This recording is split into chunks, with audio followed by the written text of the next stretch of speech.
Hello, chat. Greetings. Are we there? Are we here right now? Present and accounted for?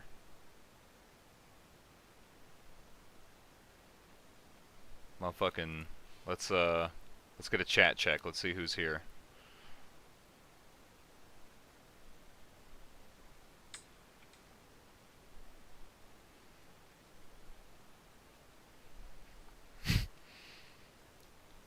Empire Police, I'm gonna fucking snipe you.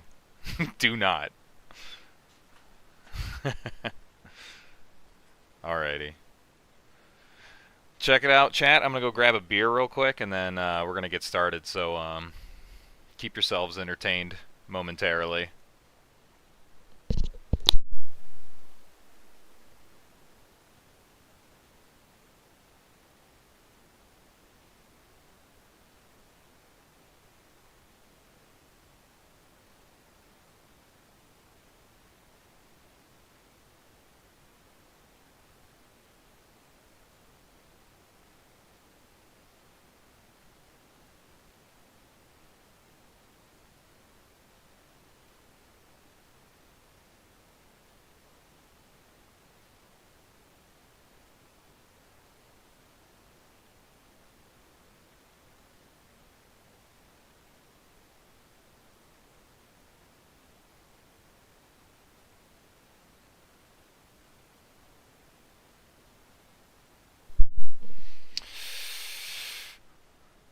Hello, chat. We got the rare reading glasses unk tonight to show that time has passed, and that I'm a little bit more mature than I was prior. I've had some life lessons. You know what I mean? I'm a tummy ache survivor, respectfully. Oh my god. Carp Drake, yes sir, you made it. You fucking made it. Yeah, Albedo, I was indeed digging in my butt, respectfully. It's 2025 and it's cool to dig in yo butt, twin, as it were. So if you ain't, you know, smash that chat, smash that like button if you digging in yo butt right now. Okay, we got 14 homies in here. So let's get 14 likes for 14 homies digging in they butt right now. Oh man, Dom from Alaska. Good lord, is it cold up there yet? It's starting to get cold down here. It's the record low today here in old fucking the Midwest. You know what I mean? If you know, you know. 60 fucking degrees though. But yeah, no. Chat, listen. All right. As you can tell from the title, don't expect a lot from this one. This one's gonna be fucking a little smooth brained, 'cause you know what? It's Saturday night. I was supposed to stream with Bones and GWatt, but they had something come up, and it's all good. You know, it is what it is. Rebel Spirit, welcome in, homie. He says, why does the mouth hole look bigger? It's because I keep stretching it like this. I keep making it. I can't stop fucking with it. I can't stop digging in my mask, twin. So that's the T Swift. Do not even. You are otherwise you are done. You understand me? Nah, I'm just kidding. OG slander is okay. I'm not gonna be upset. Mike D. Hell yeah. I talked to the guy from Strategy Branch about making a chest rig placard. Good. Yeah, fucking yeah, little tease for the future stream. We're gonna have a gear producer, gear maker come on the stream from Stratagem. Stratagem something or other. What's it called? What is it called, chat? I should know the guy's name. We're literally getting ready to do a stream like next week. Stratagem Branch, that's what it is. Fucking, who else we got in here? Pumpkin King, what's up, dude? Welcome in. 26 viewers. Guys, Relax, okay? Get ready for some slop. I hope everybody's ready to lose some IQ points, some brain cells. You know, we're gonna smooth out the wrinkles tonight. And I just showed up for the ass eating contest. What the hell is this? This guy walked in the poop store and said, "Where's the piss at?" I said, "Buddy, look around you." Oh my god. If Unk OG a gimlet, I would never recover. What do you mean a gimlet? Like, are we thinking of the same gimlet? Tragic. What do you mean by that? What do you mean by that, twin? Because I'm not a gimlet, but I want to know what you think a gimlet is.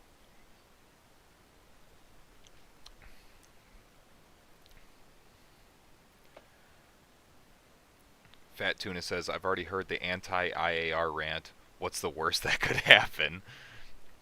There's always room to grow, dude. There's always room to grow. Alright. Gimli. Oh, Gimli. Can I not fucking read? What are you talking about? T-Swift, you're fucking baiting me, dude. Shut the fuck up. Alright. Chat. Check it out. I got some ideas about some shit that I want to talk about tonight. You know, some shit that I want to yap about, but I wanted to talk to you guys, you know what I mean? So, before I get started, before I yap about my shit, my irrelevant shit that nobody really cares about, which you might, honestly. I think it's cool shit, but what do you guys want to talk about? What do you guys want to talk about? I need glasses for my glasses. Yeah, I do, honestly. These aren't even real.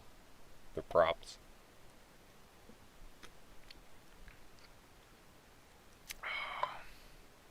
Yeah, if you guys have something, what's on your minds, Kings? You know what I mean? What's something? What's in your browser history? What have you guys been researching? You know what I mean? What do you want to talk about? Because otherwise, I'm going to talk about. I got a couple topics. Okay, going to be being lethally poor, or rather being poor lethally, however you want to look at it. And then getting real deep into the weeds. Minuteman patrol base responsibilities. Damn. That's some shit that you could put on in the background while you clean your shit, while you do your work, stealing hours from your job. Bushwookie, I'm not ignoring. I am ignoring you actually. When did you get in here? Oh, I saw you use the skibbity jack in the thumbnail. Yeah, I saw that. That shit was making me laugh. Shameless plug, by the way. Join the Discord if you're not in the Discord, which most of you are. But if you're not in the Discord, hop in the Discord. It's a good time. Link in the description. It's free. It will always be free. Rebel Spirit says Reki making a comeback. Is it though? Is it? Is it actually making a comeback? Because I'm not so certain. At least I'm not falling for it. You know what I mean? I'm not drinking the Kool-Aid. I don't think Reki was ever here to begin with. Like what is it? Okay, chat. Listen. God damn it, you're gonna get me going already. You're gonna get me going already. Fucking Reki as like this. Like you couldn't. If you just took words out of a picture and showed me two rifles and just said which one's the Reki rifle, like I don't know. Like I wouldn't know what the fuck you're talking about. Like does having a rifle with an LPVO just automatically make it like a Reki rifle? Or you know what I mean? I did reconnaissance. I know what the fuck reconnaissance is. Like I'm not a fucking goober.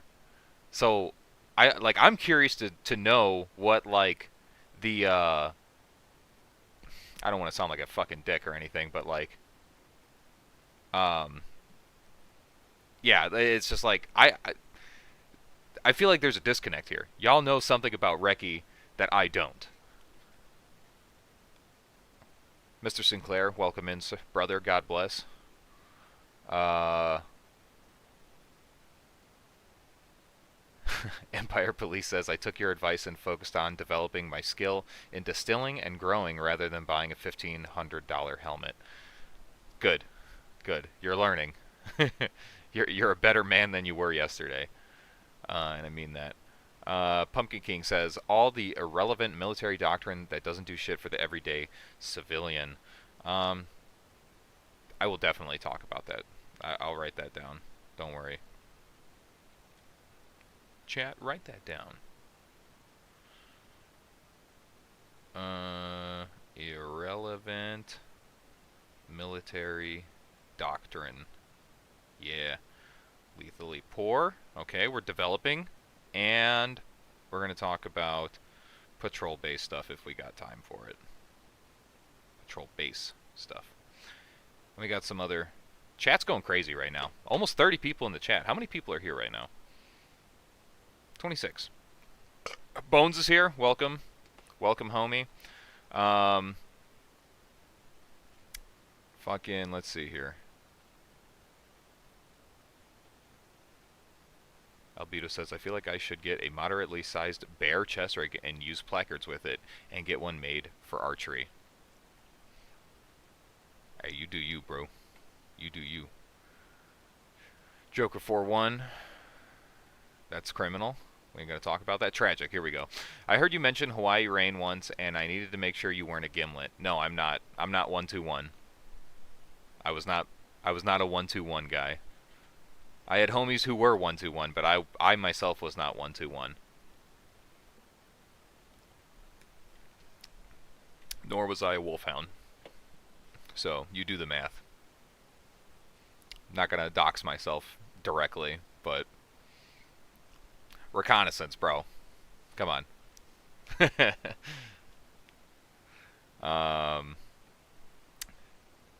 Let's see here. Dumb Daryl in the chat. What's up, homie? Frequent flyer here. Let's go. Okay. Yeah. All right. Let's get to yapping. Let's get to yapping. Bones loves the lethally poor concept. Me too, dude. Are you free right now, Bones? Do you want to hop in on this? Do you want to piggyback on this? Do you want to caveat off what I gotta say? Because I thought you were busy tonight or something. Because you said the stream was tomorrow.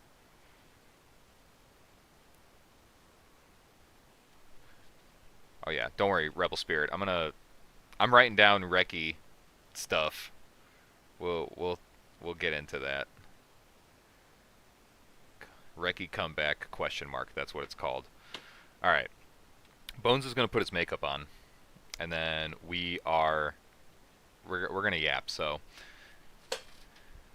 we're gonna take a load off for now, chat. We're gonna take a fucking load off. He said, meh, working on video can get pushed back again. Damn right, dude. I've been pushing back the same video that I filmed 3 weeks ago, and I still ain't done with it. Bones will... Bush Wookie, shut your fucking ass up. Ho-ass motherfucker. What do you mean this garbage? Fuck you. Your ass is still gonna be here till the end. Fucking baiting me. T-Swift says you should use an MP5 as a recce rifle. I agree. You should just use a Mech Tech upper on a Glock as a recce rifle. Just for the fucking hell of it. Which, chat, have you seen those before? Do we know what those look like?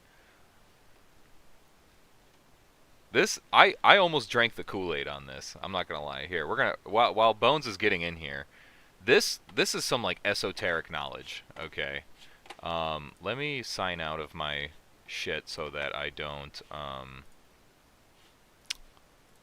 so I don't dox myself. Alrighty. Let me get this pulled up. Alright, check this shit out, chat.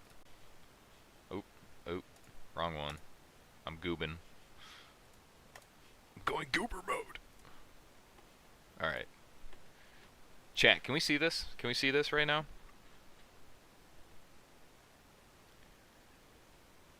Stop talking about the Recce MP5. I was fucking kidding. I was joking. Alrighty, cool. It looks like the screen is sharing. So this is MechTech. Okay, they make like uppers for guns, as you can see here. And I remember looking at this shit like a solid fucking probably like I think I remember seeing this like 10 years ago. Like no lie. If not more, if not longer. Because I'm pretty sure they sold a model that went with the Springfield XD series, the Gen 1s. And I was going to get one because I'm like, this is sick. I'm like, I could have a PCC. This is Bones would squirt over this right now. You know what I mean? Fucking, what do you mean, my eyes? What? Alright, dude, are you ready? Are you in here? Hold on, is he calling me? He's calling me right now. Okay, hold on, chat. Hold on, let me get him in here and then we'll fucking talk about this. Alright, hello? Hello. Alright, hello, sir. Let me turn you up in the booth here. Alright. Thanks for the invite, I appreciate it. I was only doing God's work on my video. That can be held off. I was just looking at the stream a little. I was a little far back. Mm-hmm. I also am glad you have drank the Kool-Aid, or at least you've seen that. Oh, am I still here? Oh, we're good. Okay. Yeah, you're good. I just turned my camera off. It's MechTech, right? They make essentially like you turn your pistol into a PCC. Yeah. Yes. I used to look at those too. I remember when, oh my God, who was it? Haycock 45 did a video on them. Yeah. And yep. I almost bought it, but everyone in the comments was like, the barrel isn't rifled. And I was like, oh. No, it's, dude, no. No. You're capping. People in the comments were saying that. I don't know if it was true or not, because when I saw that, I went, oh, ew, gross. And then I clicked off like 7 years ago when I saw that video.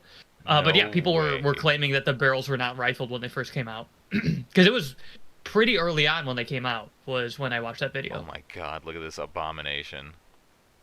Hold on, I have to like watch the stream too and also be in here, so I'm just going to mute it. I get to see myself. Yes. This thing looks like some fucking Star Wars cringe fest shit. It is pretty wild. The 1911 upper. Yeah, dude, they make them for 1 billion different models. They make these for a ton of different pistols, yeah. Let's see. Do they make it for the M&P? Yes, almost certainly. Wait. They don't. Oh, really? It must be Hold on. the geometry or something. Hold the frickin' hell on.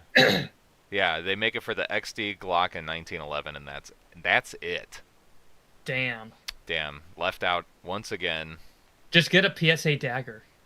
Get a dagger frame for like $50. I'll get right on that, dude. I'll get right on that. Trust me. Yeah, just buy the frame. Don't even buy a slide and barrel. Yeah. It's honestly not a horrible idea if you wanted to do this, but then it's like, why? What? You know what I mean? Then I'm just gonna fucking. The whole point of this is that you can have a pistol and the fucking PCC. You know what I mean? I think it's a cool concept for like if you are locked behind enemy lines, like certain states that say you've got your carry pistol, right, or whatever, it's a Glock, you know, and you want a PCC, but you can't like build an AR-9 because threaded barrel laws, and you can't buy, you know, like something with a rifle with a pistol grip or whatever. So you buy one of those without like the threaded barrel on it, and you turn your pistol into a PCC whenever you want to do that. I think that's a neat concept. I don't think it applies to a lot of people, but that's what I was considering it for. Like I recommended it to some of my buddies who were like, yeah, I want to get like a rifle and stuff, but I can't buy one because I'm in X, Y, or Z state. I'm like, you could do this in theory because as far as I know, it would be legal to do so. But that's kind of like if you want to go that route and you're not in a communist state, get like Yeah. an AR-9 or something. Or since you run Smith and Wesson, the FPC-9 actually seems pretty good. That honestly, I was thinking about it. It just, if I was gonna do a PCC at all, that's probably what I would do. You know what I mean? Yeah. No, Let's see here. it's not a bad way. It's not a bad way to do it. It's better than Caltech at least with their fucking beach plastic. There we go. Fucking fix this up a little bit. Yeah, I can't see you on my end. Okay, yeah. We will go back to the standard. Let me fucking undo my my webcam nonsense here. Go ahead. But while you do tech support there, I do remember those things. They did seem really cool. And like if you've got, I have to look at chat too. Bush Wookie, what's up, dude? Oh my God, we're just seeing your fucking setup. Yes, let us see it. Show it to us. Stop. Don't look. Don't look. Chat, avert your eyes. Chat, avert your fucking eyes. Don't look at my bad Streamlabs setup. 43 people in the chat. What the fuck is going on Dude, here? We're getting huge. Dude, we're gaming right now. No, but fucking, Don't you badmouth Caltech. Yes, I will, because one of their guns blew up on me. It fucking exploded. It literally fucking exploded. It exploded. Now, I will say Caltech did. I sent it back to them, and they rebuilt it. They fucking reforged my broken blade. And they sent it back to me for free. But that's awesome. Fucking yeah, they did. They blamed it on the ammo. They're like, "What ammo were you shooting? Well, what was the lot number?" And I was like, "I don't know, Winchester White Box," which also notoriously not very good. So maybe that was the problem. But they're like, "Yeah, it was after our autopsy on this fucking busted in half Nerf gun that we sold you. We've determined it was overpressured ammo." And I was like, "Okay, interesting." Sure. But they fixed it though, right? They did. So they took all of the parts that they could that weren't damaged, and then they put it into like a new frame, but kept the same serial number. So like the serial numbers on was essentially the buffer tube. See you later. So like I said, the same serial, but they gave me they rebuilt it with Gen 3 parts. So I had like a Gen 2.5 Keltec Sub 2000 for like a couple months. Interesting. Yeah. This fucking homunculoid of a generation. Fucking Property Overwatch says, OG, get the M&P FPC. It shares mags with the 2.0, and mine has been a beast for a polymer PCC. Yeah, I don't doubt it. It seems pretty damn good, and honestly, the fact that it's like cheaper than the M&P 2.0 is kind of funny. Because it's is it really? I think it, dude. I'm pretty sure they literally MSRP for like $500, and my M&P. Oh shit! I can't really talk about it on YouTube. 500 acorns. Yeah, units of measure. Yeah, units. Dude, all these streams are basically demonetized. By the way, fucking. I mean, I got an ad on mine. The stream. At least the VODs probably will be demonetized. Yeah, no, they'll show ads for sure. But fucking, dude, literally, the stream that we just did yesterday, fucking already got demonetized. And it already had the comment shut off, dude. Oh, what? So chat, listen, this monetization shit this shit sucks, bro. I'm gonna fucking turn the ads off here soon. Because that sucks. Because I'm getting cucked out here. The only way I'm getting support right now is from the members, which shout out to the members, Fultism, I know you're in here for sure. And the donators. Fucking Faceless Entity, he's a big one, and the other guys super based straight up. But yeah, ad revenue, they're telling me straight up. They're like, yeah, bro, they don't want to show their ads on your videos. They don't want that smoke. Yeah. Oh man, that's awesome. That's how you know OG is real, though. Is when whatever, he is too based for YouTube. I'm simply too. Eventually, we're gonna have to start doing these on Rumble or something. You know, Oh my god. eventually. Yeah. But Rumble isn't very. You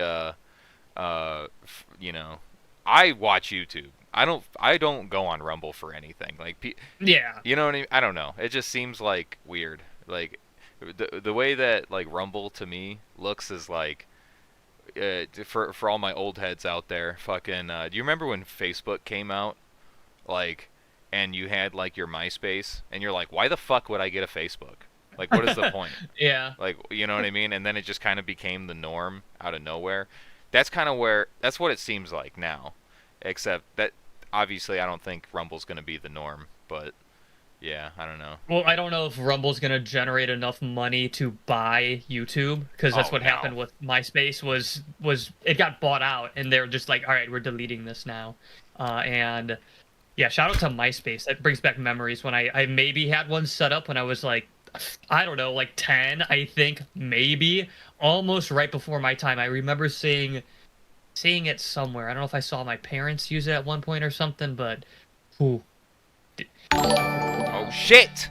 Fat Tuna. He just became a nephew supporter. What a homie, dude. dude, let's The go. Goon Squad just got a little bigger. Thanks, homie. I'll kiss you on the lips for that one.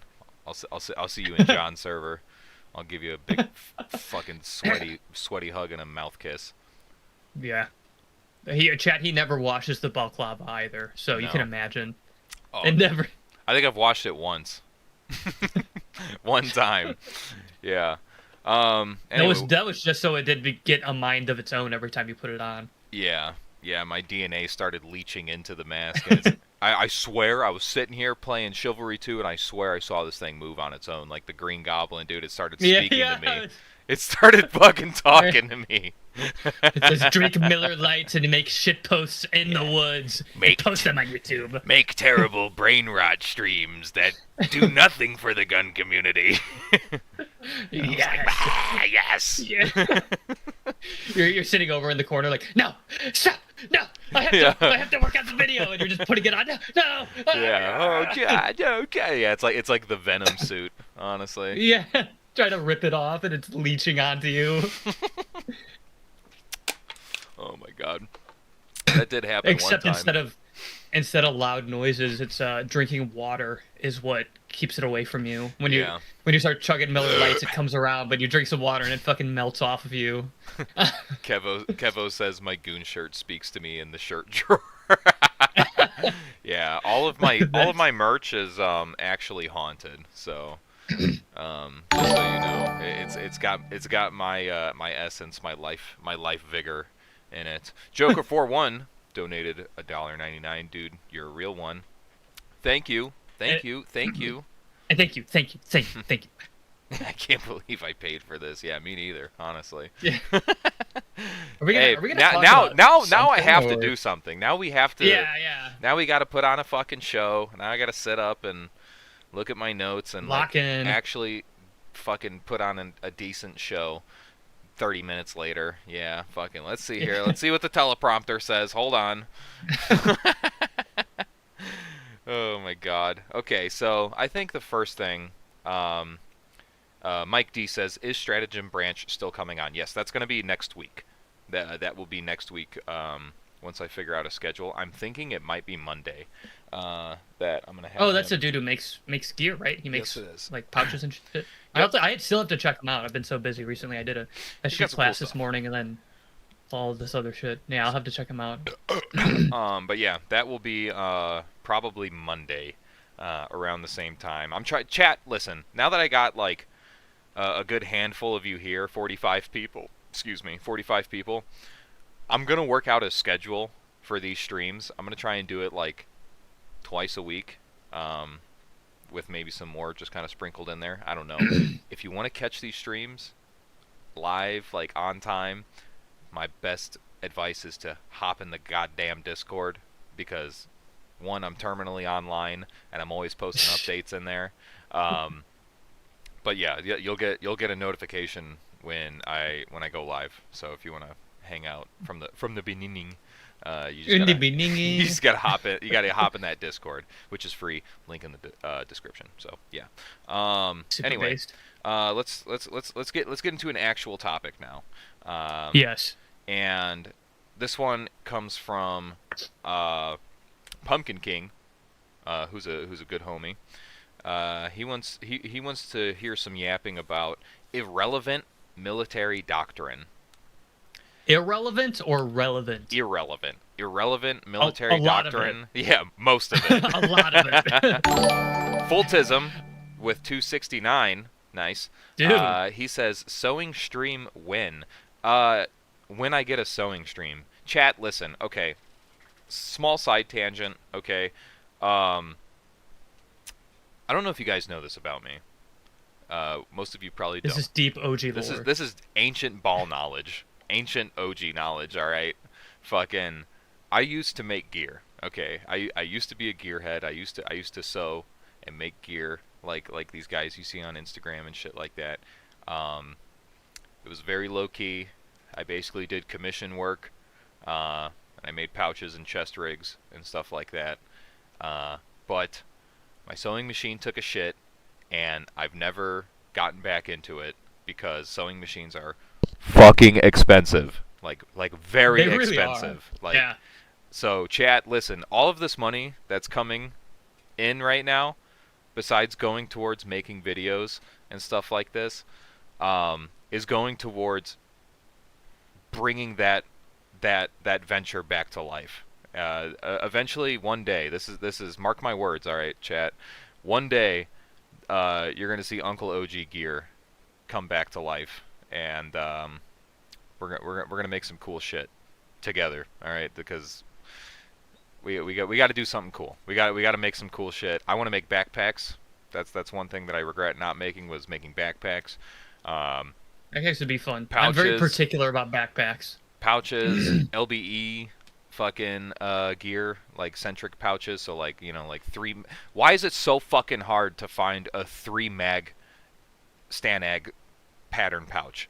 Why? What do you mean? Like Three in front of three it. here? Three in front of each other. Oh, three Three in extended front out. of It's each other.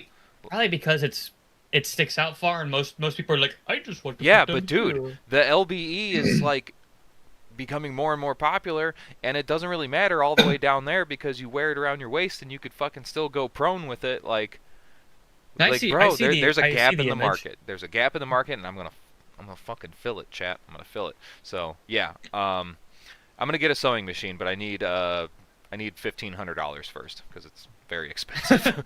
So chat, you know what you gotta do, all right? Yeah, say, man, bring it in, chat. Bring it in. Only if you can though. Don't.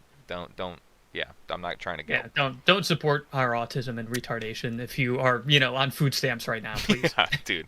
Yeah. Which, by the way, one of the things we're going to talk about is being lethally poor. So, Based, I can't wait. stay tuned for that. That's going to be the next topic. But the first topic is going to be irrelevant military doctrine. Joker 4-1, yet again with the $1.99 going straight towards Thank the you, fucking thank you going straight towards the Juki sewing machine fund. He wants to see that gear come to life. You know what I mean? Oh yeah. Fucking yeah, dude. Anyway, let's get into the real topic here, the real meat and taters, as it were. Irrelevant military doctrine. So I guess let's frame it like this. Fucking, what is some stuff that Joker 41 says, I'll commission you for a fleshlight holster. You got it, champ. On it, boss. Fucking Leather quick draw fleshlight holster. yeah, it'll be leather for sure. What is some military doctrine that you see people training to or adhering to that you think is just like there is a fucking better way to do this, bro? Shit, man. I mean, I'm gonna say off the top of my head. I mean, what do I see a lot of is like, Battle Drill 1 Alpha. I see mindsets for packing lists. So that's not really a traditional doctrinal thing.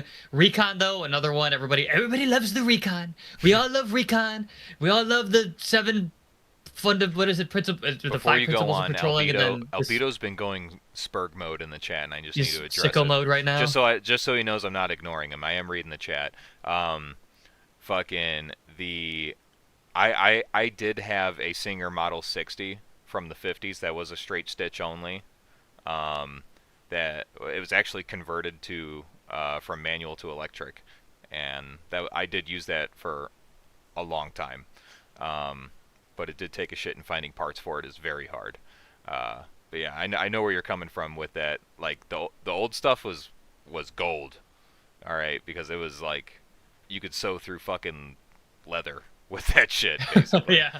Old but It was gold. They don't good. make them like they used to. But Um, yeah, sorry. Go ahead, Bones. no, you're fine. I mean, as like I'm not.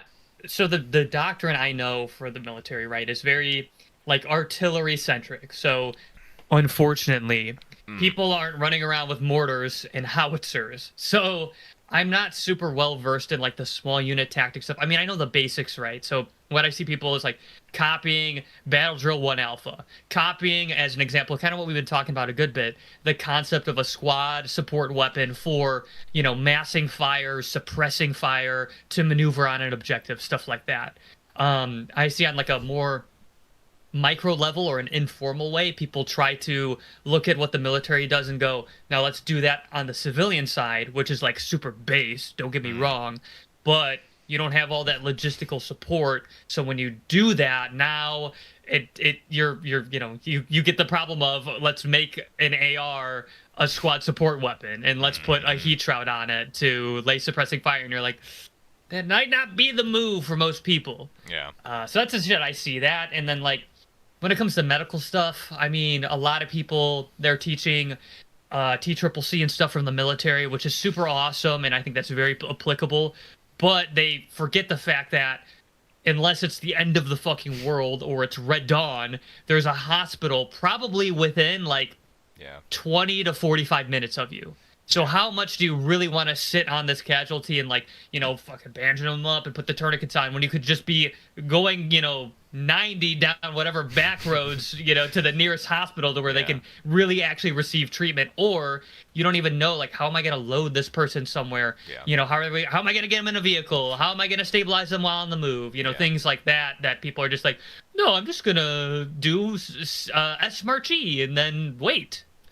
Yeah. I'll fix them myself. I don't know. I did do a very recently I did do a medical class to that extent of like, hey, like here's a realistic approach, the civilian forward, the civilian centric Hmm. like TCCC type shit. I mean, yeah, because the thing is like, you know, more times than not, the only things that you're really going to focus on is stopping major hemorrhaging, bleeding.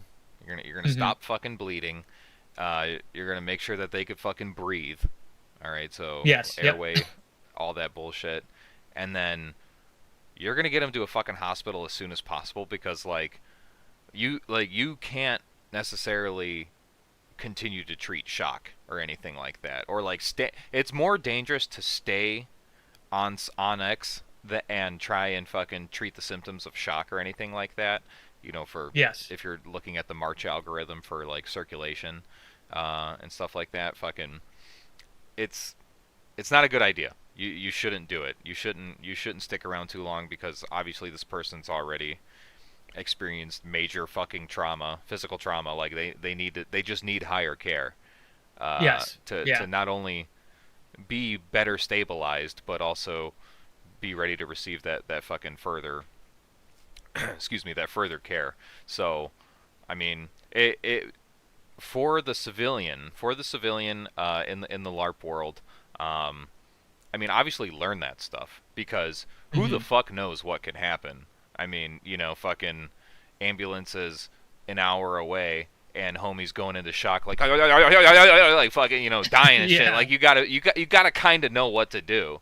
So it is important. Like I will um I will say that I will counter that and just you know that medical shit is vitally fucking important regardless if that hospital is available to you because Yes. you don't know, and most of it is not really um, tied to specific equipment or like a Hmm. certain skill necessarily with certain equipment. Like you're not doing suturing necessarily. You know, Yeah, you're not yeah. expected to do suturing. You're not, excuse me, you're not expected to do like needle decompression or Hmm. like fucking that crazy sternum injection shit with like the fucking 12 needles in it, and it's dude, that shit's crazy. Oh, a fast cam. Oh Yeah, my fast. God. Yeah. Yeah, Are like you carrying on fast cams and IV fluid to push and blood? Probably that not. is a step too far. That's a fucking step too far. Like if you're pumping fluid, you know, I mean, if you want to learn how to do it, cool. But in 99% of scenarios, you probably won't need to. You know what I mean? Like Yeah. I mean, I think you a could lot of. stabilize a casualty long enough to get them to higher care, even if it's Hmm. an hour away. More than likely, Yeah. with just like a basic, well thought out, thorough IFAC.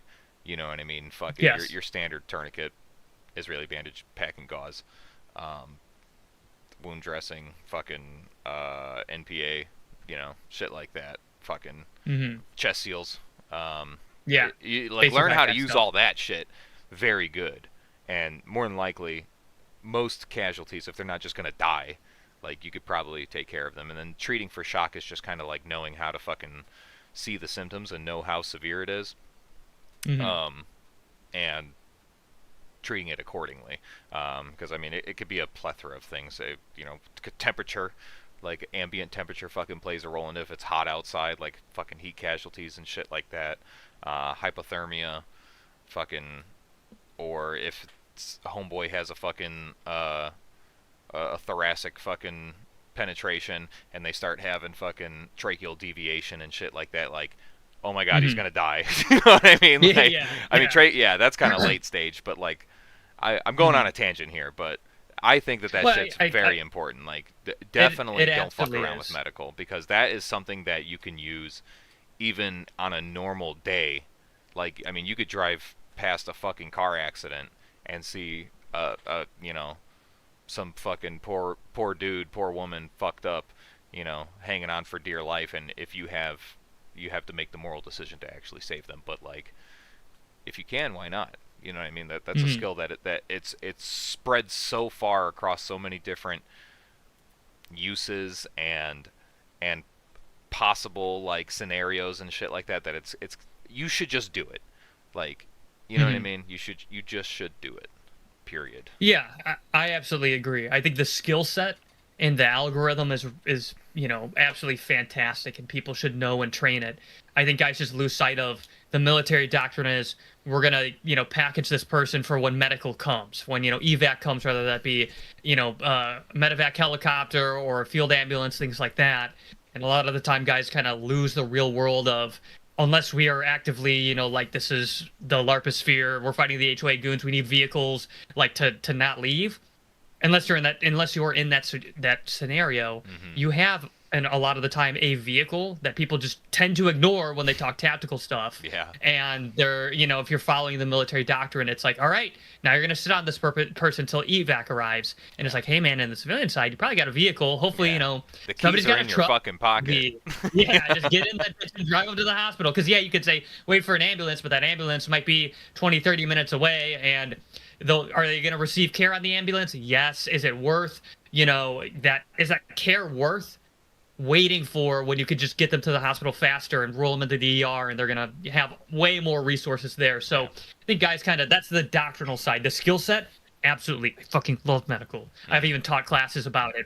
But the doctrine of doesn't translate where you're just going to wait for like a helicopter to come pick this guy up because you can't bring them to the next facility or whatnot. That's what I was kind of getting at with that. Of course, of course. Looking at chat here, chat's got some. Um, Some it seems esoteric like knowledge for so us. they also have some esoteric knowledge by the looks of it.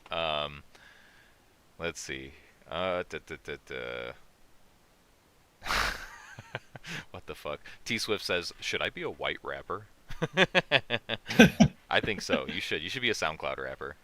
Um, Pumpkin King. Duct tape and Game super with the glue, boys. somebody All said. right. God bless Pumpkin King. Talk to you soon, brother. Fucking. Let's see here. Lost my spot What here. we got? Sorry. I'm looking at some stuff. All I Pumpkin. know is how to do tourniquets and theoretically packing. Tourniquets. That's Jay Lewis said this. That's one of the number one things to know, and then I would say get some experience packing wounds. There's lots of good stop the bleed classes you can go to, and that's honestly like what kills most that's gonna combat kill you casualties is faster, bleeding. honestly. Yep. Even if you stopped So breathing right now, you would probably live longer than if you had a severed artery. yep. Legitimately, like it's Yeah, you've chat. It's got 3 to 5 minutes, It's but versus crazy. like 1 to 2. Yeah, yeah. Yep. In some cases, like 30 seconds. It's kind of Yeah. insane how fast you could fucking bleed out and lose consciousness, and then you're just irreparable at that point.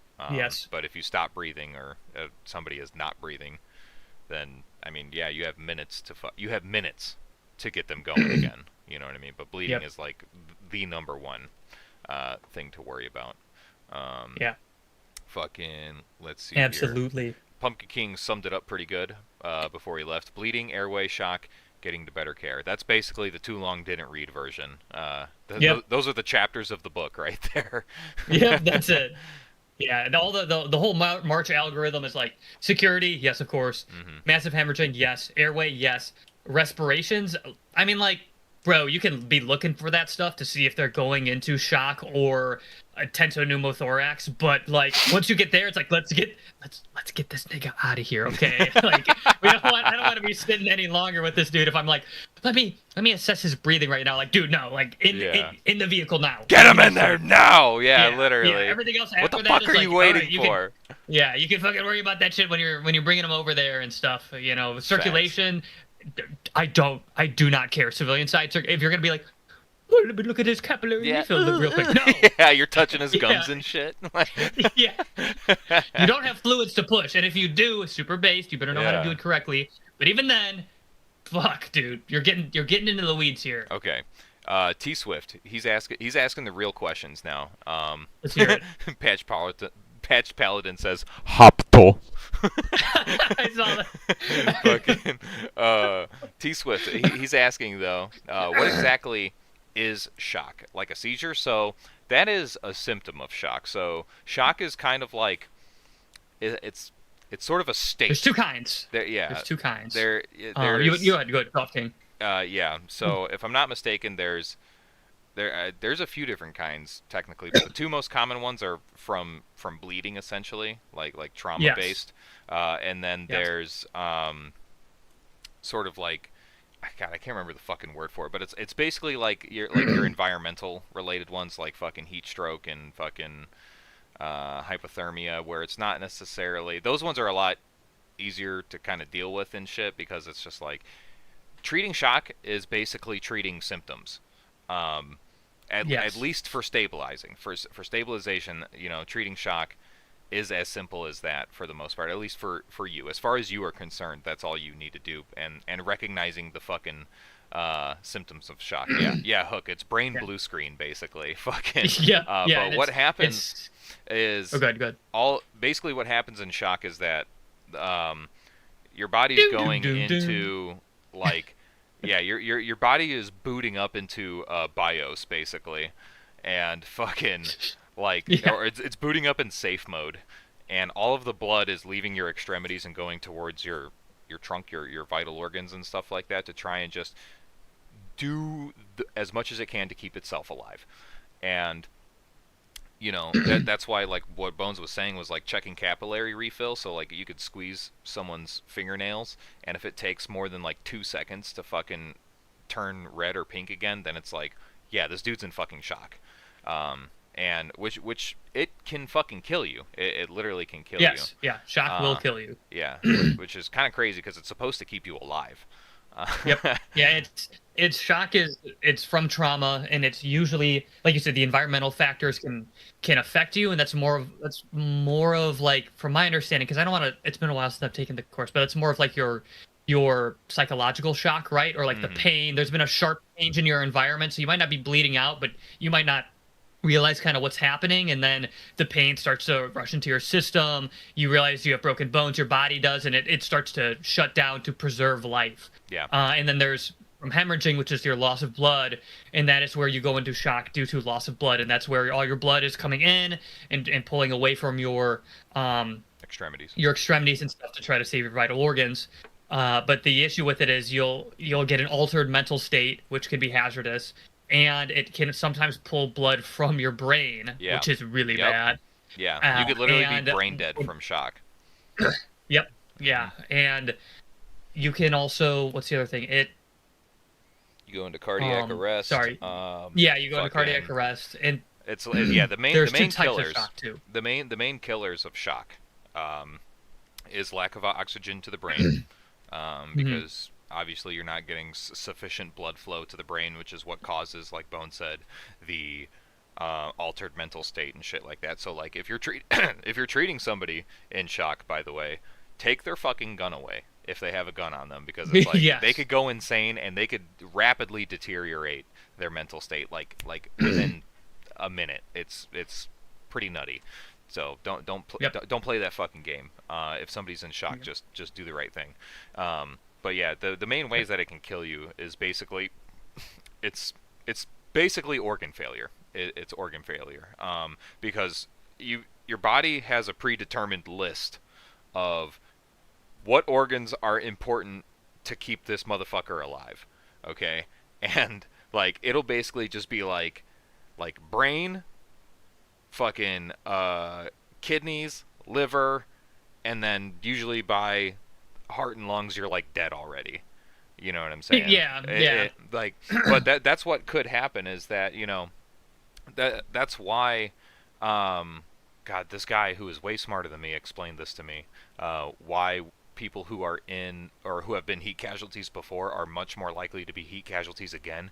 It's because Mhm. when they go into shock, um, they basically have like a soft kidney failure, because you can Okay. live without kidneys, basically, uh, Yeah. Okay. technically. Maybe not for very long, because obviously, it cleans your blood and shit, You can but have one. You you can could have one have of one, those. You yeah. only need one of those Um, Johns. but there's like a certain protein or something like that. I think it's a protein. Chat. Listen, I've been drinking tonight, and I'm not 100% on this. I'm also not a medical professional, by the way. Yeah. So, um, Been through T or T yeah, triple C. TC3. I've just Like a been in. couple times. I've Yeah. just taken fucking T triple C like 20 fucking times. Okay, Yeah. but there's basically like a protein or something like that that's in your fucking kidneys that it's kind of like brain cells, where it's like once you lose it, it's gone. And basically, I think it's an enzyme. That's what it is. I think it's an enzyme. Um, and once it's gone, like there's no getting it back. And so you can get readings on your fucking kidneys to basically be like, yeah, you only have like 50% fucking functionality in your kidneys and shit like that. And when you go into shock, those enzymes start fucking dying. So like it's shit like that is how shock can kill you, because obviously lack of oxygen to the brain, you're not getting good blood flow to the brain, so you're going brain dead, you're becoming more and more retarded. Fucking you're losing kidney function, like your blood isn't being fucking filtered. That's more of a long-term issue, but like, then your liver, it just kind of all pulls in to basically just around heart and lung function to just try and keep your ass alive by any means necessary. So yeah, that's basically how it can kill you. Um, I don't know if that actually answered your question. We were kind of going off there. I think it was an interest. It was. I learned a lot. I that's some stuff that they never taught me through TC3. The why behind it, which helps a lot of people Hmm. understand. I actually pulled up an article trying to figure out why that is, kind of figure out what you're talking about. Um, and I'm not gonna read all TLDR. That's a lot of words. Too bad I'm not reading them. But basically, right, like bringing it all back is that's one thing that I think people the skill set super vital. The way it's applied isn't a one-to-one translation, and I think that's a lot of military doctrine in general. Is this is a bunch of really good things alone, but the way you employ them needs to be adjusted for the civilian side. Facts. Absolutely agree. So yeah, if T Swift, to kind of more simply answer your question, what exactly is shock? Is that basically it's your body going into the final stages of trying to keep itself alive due to trauma in Yep. some way, shape, or form. And there's You basically can just tell that somebody's in shock by their symptoms, altered mental state. Obviously, massive hemorrhaging There's a is you can usually an look them up. option. Yeah. Capillary refill is a good one, which you could check that. Fingertips. You press it, it turns white. See how long it takes to fucking turn pink again. If it takes more than If two they get all seconds. pale and sweaty, that happens Pale too. and sweaty. You know. Fucking slow, rapid breathing. Fucking. They shiver. That's part of it as well too. If Yeah, they start shivering shivering. when it's not cold. Yep. And there's a lot. okay. Well, not a lot, but there's several good. There's a huge list. I mean, yeah, Yeah. there's a very big list online, and I mean, you can easily look it up. And there's two types. There's compensated and decompensated shock. So compensated shock is when your body's shutting down, and that's where you get the symptoms because your body is compensating for the fact that it's fighting itself, it's pulling all the blood in, and it's trying to adapt to survival. And that's good when you see that. I mean, it's bad for that person, but that's a good sign. That means their body is responding to what their internal organs are doing. Decompensated shock, though, is like that person's gonna probably die really soon unless they get fluids, because that means they're not breathing anymore. Really, they are no longer conscious. Like they're fading in and out, and their body isn't able to keep up, and they aren't responding to the shock they're going through. And that's usually like when they've lost a lot of blood. And if you see that, like they have symptoms of compensated shock and they go into decompensated, it's like, bro, this dude needs help soon or he's gonna die. Yeah. That's like a very late stage of like your body's last ditch effort to save yourself. Yeah, you can't really treat organ failure in the field, so that's why, like, Yeah. when somebody goes into shock, like, their number one priority is getting them to higher care. Yep. But you should try to do what you can to try and lessen the fucking effects or the severity of shock. And it's usually pretty simple. If it's caused by hemorrhaging, stop the fucking bleeding. Yep. You know what I mean? Like, fucking... And stop the bleeding, make sure they can breathe, and make sure they're not cold. Yeah. Like, I mean, Simple it's really what it simple is. as. Hook asks, if we can't get our hands readily on morphine for our kit, can we substitute heroin in? I would do fentanyl, personally, but Fent, yeah. yeah. The, the DoD doesn't want you to know this, but they use fent and ketamine both as disassociatives for combat injuries because it's actually, believe it or not, really hard to overdose on ketamine, and it fent's a little easier, but they dose it very smallly. It's in a lollipop, actually, the fentanyl lollipop. Yep. You stick it in a The casualty's fent pop. mouth. And, yeah, the fent pop. And as long as they don't bite it, they won't OD. But it instead of treating the pain, it treats their mental state. So it stops you from getting PTSD a lot of the time from dudes who get their legs blown off, because instead of like, oh, I don't feel the pain anymore, it puts them in the K-hole in La La Land, and they just don't remember anything and they don't know what's going on. Yeah. So you know what, King? No comment. It works though. Oh my god. Yeah. Damn. Talking about irrelevant military doctrine, we fucking side tangent into the most relevant military doctrine. Yeah, the most relevant. Yeah. It's true though. That is That is some good info. I would say though, to circle it back, to bring it back to center here, fucking the guys, we gotta leave Battle Drill 6 in the past. We gotta let go of that. Oh, CQB. We gotta chill. We gotta chill with I Battle think why Drill we went 6. I think why we went so far down on the medical route is because it's easier to talk about what is applicable than what Yeah. isn't, because there's so much that isn't. And yeah, I don't even, okay, I know a little bit about Battle Drill 6, right? But it's like CQB, it's a relic of when, like, back in the early 2000s, when everybody wanted plate carriers and to be SF because it was sexy and a bunch of movies came out about it, and they still do. And it looks really cool and it makes you feel really cool until you realize that the casualty rate on the first dude into a room that has like a single bad guy in it who kind of knows you're coming is like 40 to 60%. It is a losing game to play. It's not. It's a good skill, right? You should know how to do it, but like, assuming you're going to be kicking doors in of the UN compound and, you know, shooting dudes in the face from 2 feet away is like, brother, the life expectancy is very short in those scenarios if you don't have the support of, you know, frags and flashbangs and a whole, you know, 20 other dudes who are backing you up. Yeah, that's the topic of a video, actually. Not the title was Okay. CQB is where civvies go to die.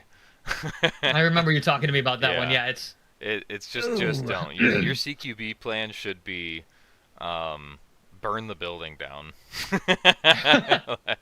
Like, just don't go in. Don't Just go don't. in. Yeah. Your CQB plan is they have to come out eventually. You know what I mean? Like, Yeah. simple as, simple as. And Don't like don't fight you them on should. those terms. Yeah, and I get like there's scenarios, right? You might have to go into an environment in which like, the fucking door's been kicked into your house, your family's there, and you gotta find your Yeah, family. Okay, sure. It's good to know how to do that. Yes, pie corners, how to, the difference between a deliberate versus a violent entrance into a building and things of that nature, but be smart about it. It is really silly that guys focus on CQB so much yeah, when, yes, you should know how to do certain things, but brother, if you are wanting to do this at all, you're gonna die. yeah. Someone's gonna kill you because they're gonna hold a fucking pixel peek on you that you don't, you don't have human reaction speed, cannot react to, and you'll die. Yeah. Chat, by the way, I'm getting an ad right now on my phone for the stream. This is some esoteric ball knowledge, okay? Here's how you could skip ads on mobile. Very simple, okay? You come up here, you tap on the three dots up in the top right, you click block, Block. continue, back, and then look at that. The stream's fucking live again. Whoa! Now you don't actually have to watch ads. All right? And you could do Now, that for now don't do any that. video. Now, don't do that when you're tuning into Uncle OG because you won't get the point 0.4 cents Yeah. from the ad that you Listen, watch. Okay, I so really need that 5% of 1 cent from you watching a full unskippable 60-second ad, okay? it's paramount to the It's project. paramount to the to the fucking Goonsday Preppers project, all right? That ad is key terrain. It must be seized. Yeah, type shit. So don't ignore it. But yeah, esoteric ball knowledge. There you go. That's how it's done. Um, yeah, no, CQB is gay. I'm not a fan of overtraining it. Should it be trained to a degree? Yeah, but it's like if we have luckily we live in the digital age where we could see lots of footage from the modern era of like Ukraine trench combat in like trench inside of trench combat. Fucking Yep. you could watch the fucking excuse me, the IDF shit in Gaza, fucking, which is almost exclusively fucking CQB.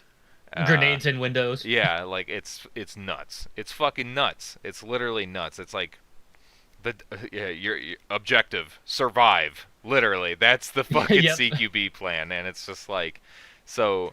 I mean, yeah, you could train it, whatever. Go ahead and train it as much as you want, but I wouldn't focus on it as what? much as people Yeah, do. yeah. Like I get it. It's cool, especially when you see a hype beast video on Instagram of people fucking. It's like, wow, look how fucking fast and smooth these guys are. It's like if you really think about it, like watch those videos and put yourself in the opposite side and be like, where would you hide in that room, and how would you smoke these dudes walking in? Because it's like there's probably at least a dozen times where it's just like, yep, he died there, yep, he died there, and it's even if they do it fucking perfectly. That's the thing. Is like even if you do it perfectly, there's still a chance that your ass is getting fucking shot.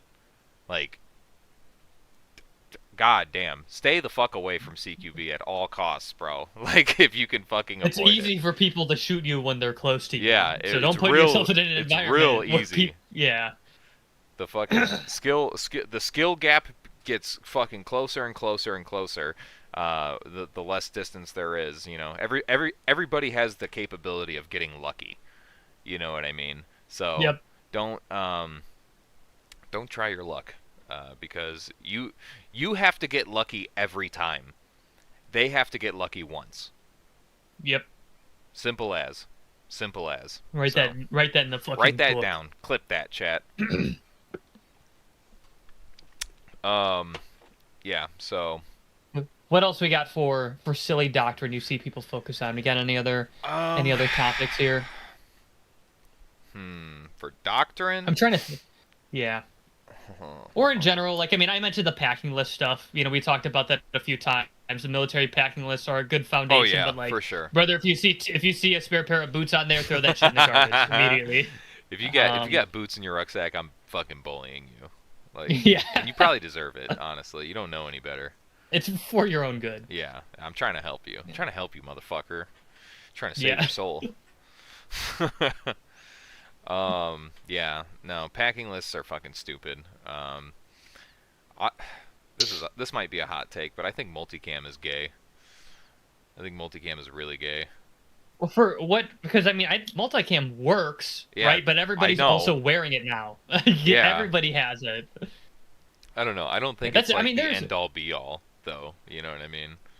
there's a point to make here that I think we could talk about briefly, and that's that as a civilian, a lot of dudes like to, get in their LARP kit.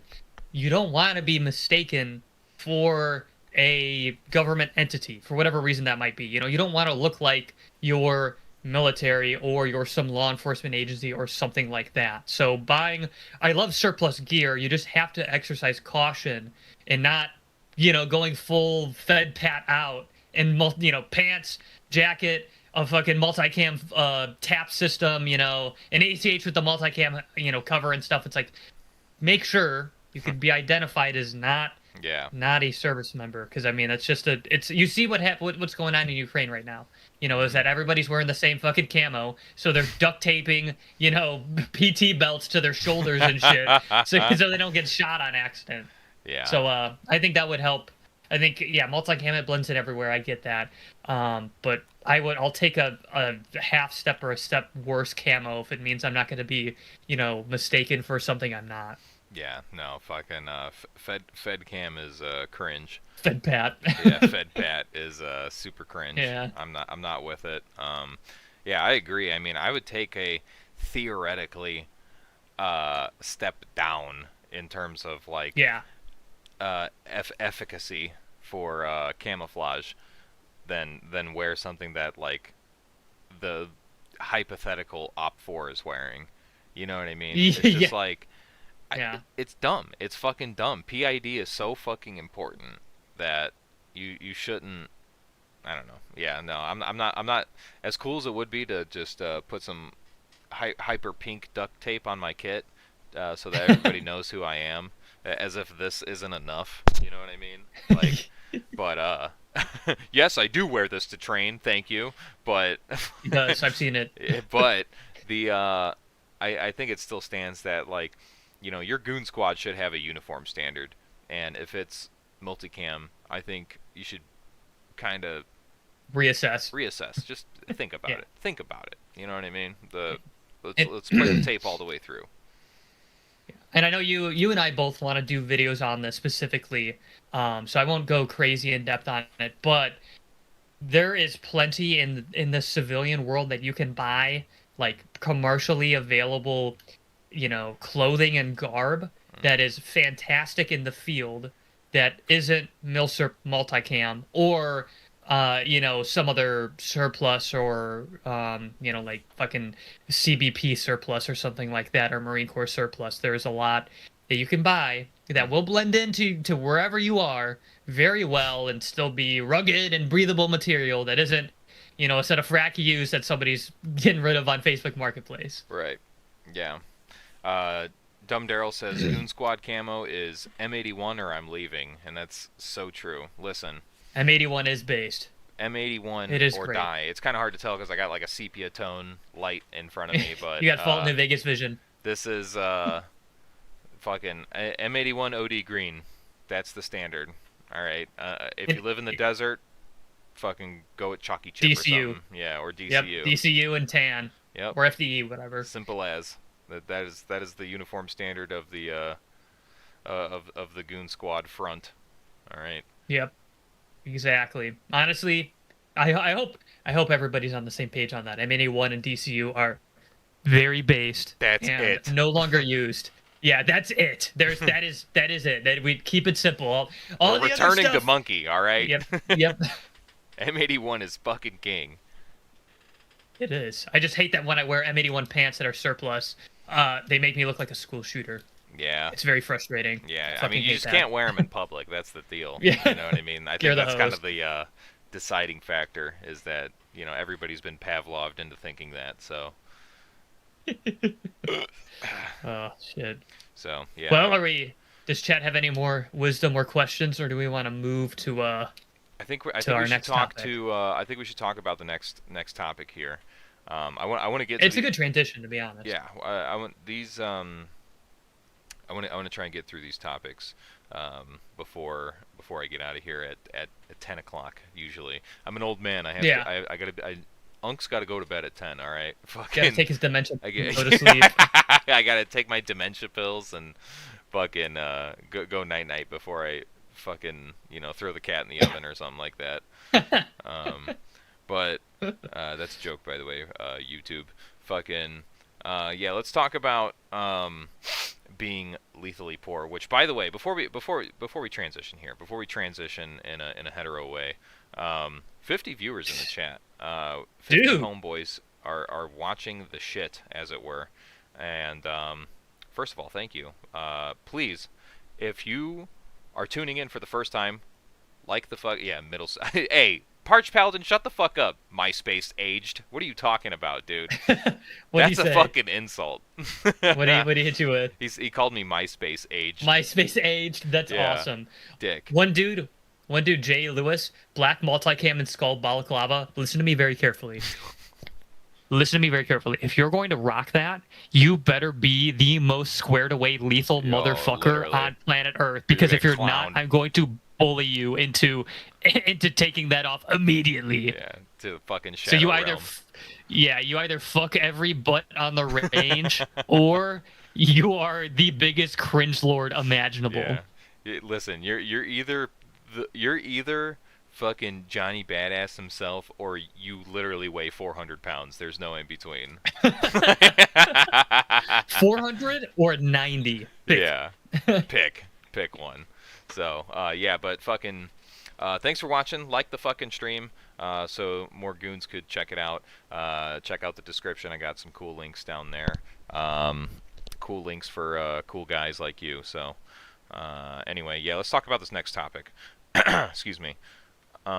Lethally poor. Being lethally poor. That's right. We're going to talk about being lethally poor, which is great because that's the only way I've ever known. I've only Yep, ever come exactly. into. I've only ever made big boy money like one time, and man, did I just blow right through it and buy a bunch of stupid shit. Like so, Yep. clearly I didn't learn anything.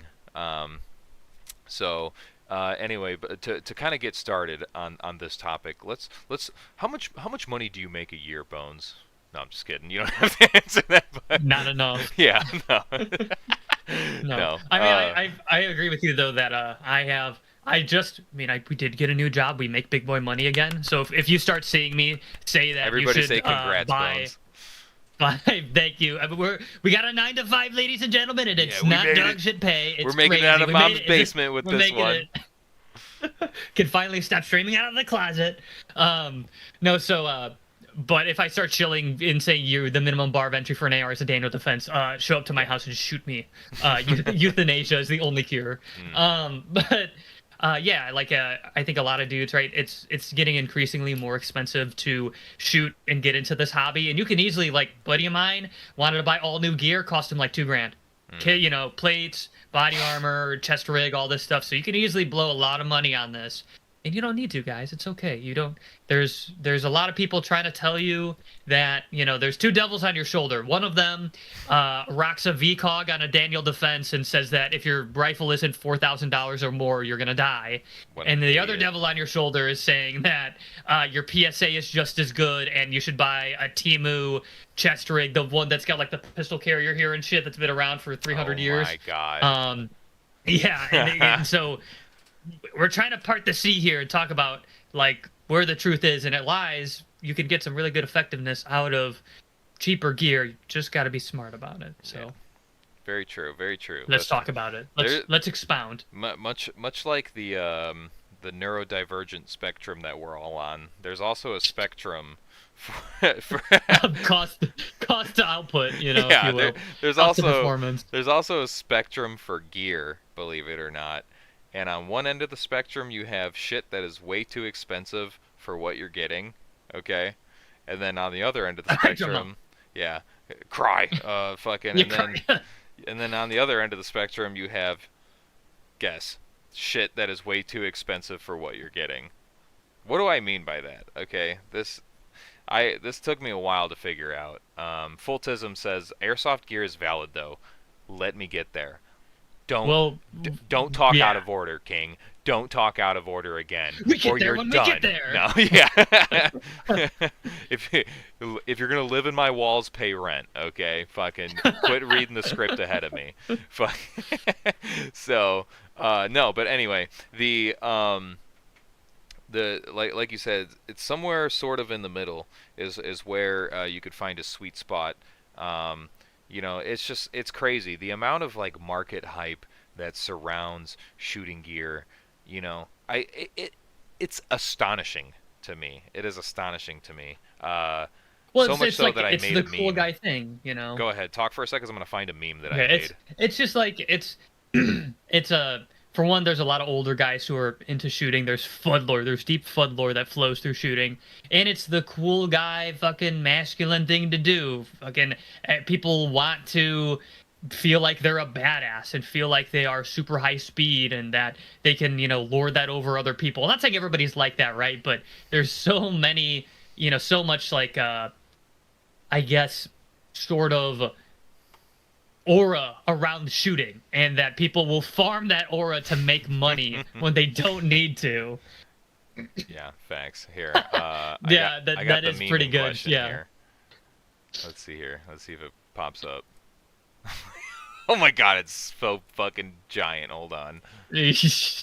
Dude, my Condor There you go. assault pack has been through this shit for like 6 years and it's fine. It has Yeah. not failed me once. It is appalling. It is appalling that Haley Strategic says that there's a life expectancy on their fucking $500 fucking gear. Like are you kidding me? Like, why don't you just come over to my house and light my grandma on fire? You know what I mean? Like how fucking Yeah. dare you? Like, I spend good money on your shit, and you're telling me that this is more of like a subscription? Like after 3 years, I should just get rid I of it, get, fucking, and buy a new one again, all over again? Like, are you fucking kidding me? No, like listen, shit. that's bullshit. That's fucking Ge- bullshit. Gear, everything's a wear item, right? Shit does wear out. Of course it does. But brother, if it's gonna wear out, it better be relatively cheap. All right? Yeah, like if you're telling me the $500-600 chest rig is going to be, unserviceable around the 3 year mark of moderate use or non-abusive use, that's like, damn, dude. Now I'll say part of that's probably the fact they're marketing to law enforcement and military, Yes, so they've got they have Uncle Sam's contracts. back pocket. Yeah, so they can do that, but don't fall for that because those guys they're not for you. And Hmm. yes, you want the pedigree stuff, but brother, you're gonna pay for it, and it's most times not worth It's paying that typically much for not something that's fucking gonna worth wear. it, dude. It's typically not fucking cloth. This is the argument, okay? This is the argument right here. I'm gonna say it because everyone needs to hear it. Cloth is cloth, okay? It's just a matter of how much do you want to fucking pay for it. Obviously, stitching can be better on certain products, and it can be shit on others. Use your fucking like your big monkey brain to fucking determine like, oh yes, this Yakita from fucking Timu is probably not worth $50 for a fucking plate carrier. I should probably just get a Condor one or something like that. Like, you'll be fine. You'll be fucking fine with it. I like I have been lethally poor for a very fucking long time. Okay?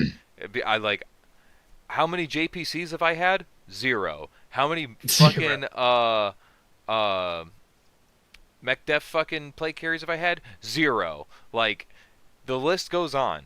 Fucking, my entire training has been fucking supported by, like, Milsurp, which, yeah, I Yep, saw some of you base. talking about it. Fucking We'll Milsurp. get there. Yeah, Milsurp's great. Fucking, I use a Tacticon armament plate carrier that has been fine. It's a JPC knockoff. It's been fine. Like, I've been using it for a year. It's been fucking fine. It's a plate carrier. Uh, Yep. and Condor. Like, I don't know. It's just My assault pack's Condor. It's great. it's great. It Yeah, works I great. don't know. It's obviously there's people that are just like, I feel like the people that, like, you know, have really bad luck with cheaper gear are also the same people that buy $200 boots and they're like, dude, I've already fucking ripped a hole in the sole. It's like, fucking how? Some of these guys are nuts, dude. Like, I used to, Some like, people destroy gear. yeah, Yeah. dude, like, literally, like, what are you, chewing on it? You know what I mean? Like, fucking some of these guys, I couldn't understand how, a little side tangent here, I knew so many guys in the Army that went through boots, like, bi-monthly. Like, every other month they're in a new pair of boots. And I'm like, how? How? Like, what are you doing to these things? You know I what I have seen, mean? yeah, I have seen that. Yeah, I have seen some dudes who wear like, I don't know if I've ever worn out a pair of boots to the to the point where they didn't just look super fucked up or the tread was mostly gone. So I just got a new pair. Like it's time, you know. Guys who are walking around with like ripped boots or there's a hole in the rubber bottom or in the sole, and I'm like, Yeah, or it's how does got this the happen? Muppet effect. Yeah, yeah, the flap, yeah. It's got the hungry hippo fucking on the Yeah. bottom of their foot. Yep. Yeah. Bringing it all back. Yeah. Right, yeah. Gears wear items, right?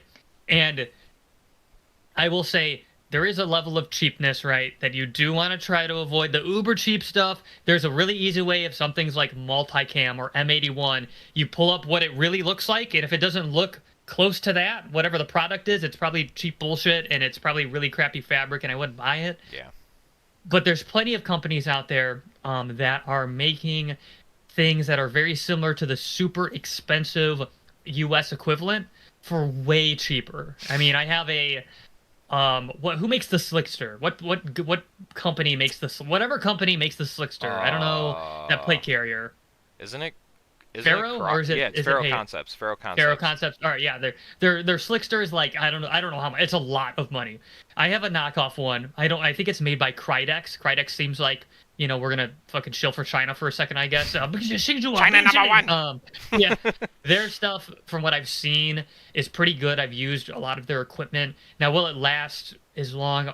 I don't know, man. It's like a third the price, and it's been not an working off. for me. It's yeah, it's not an off color. It's not like some you know fake multicam or fake pattern that they invented. It's the real deal, and I've been using that thing for like 3 years.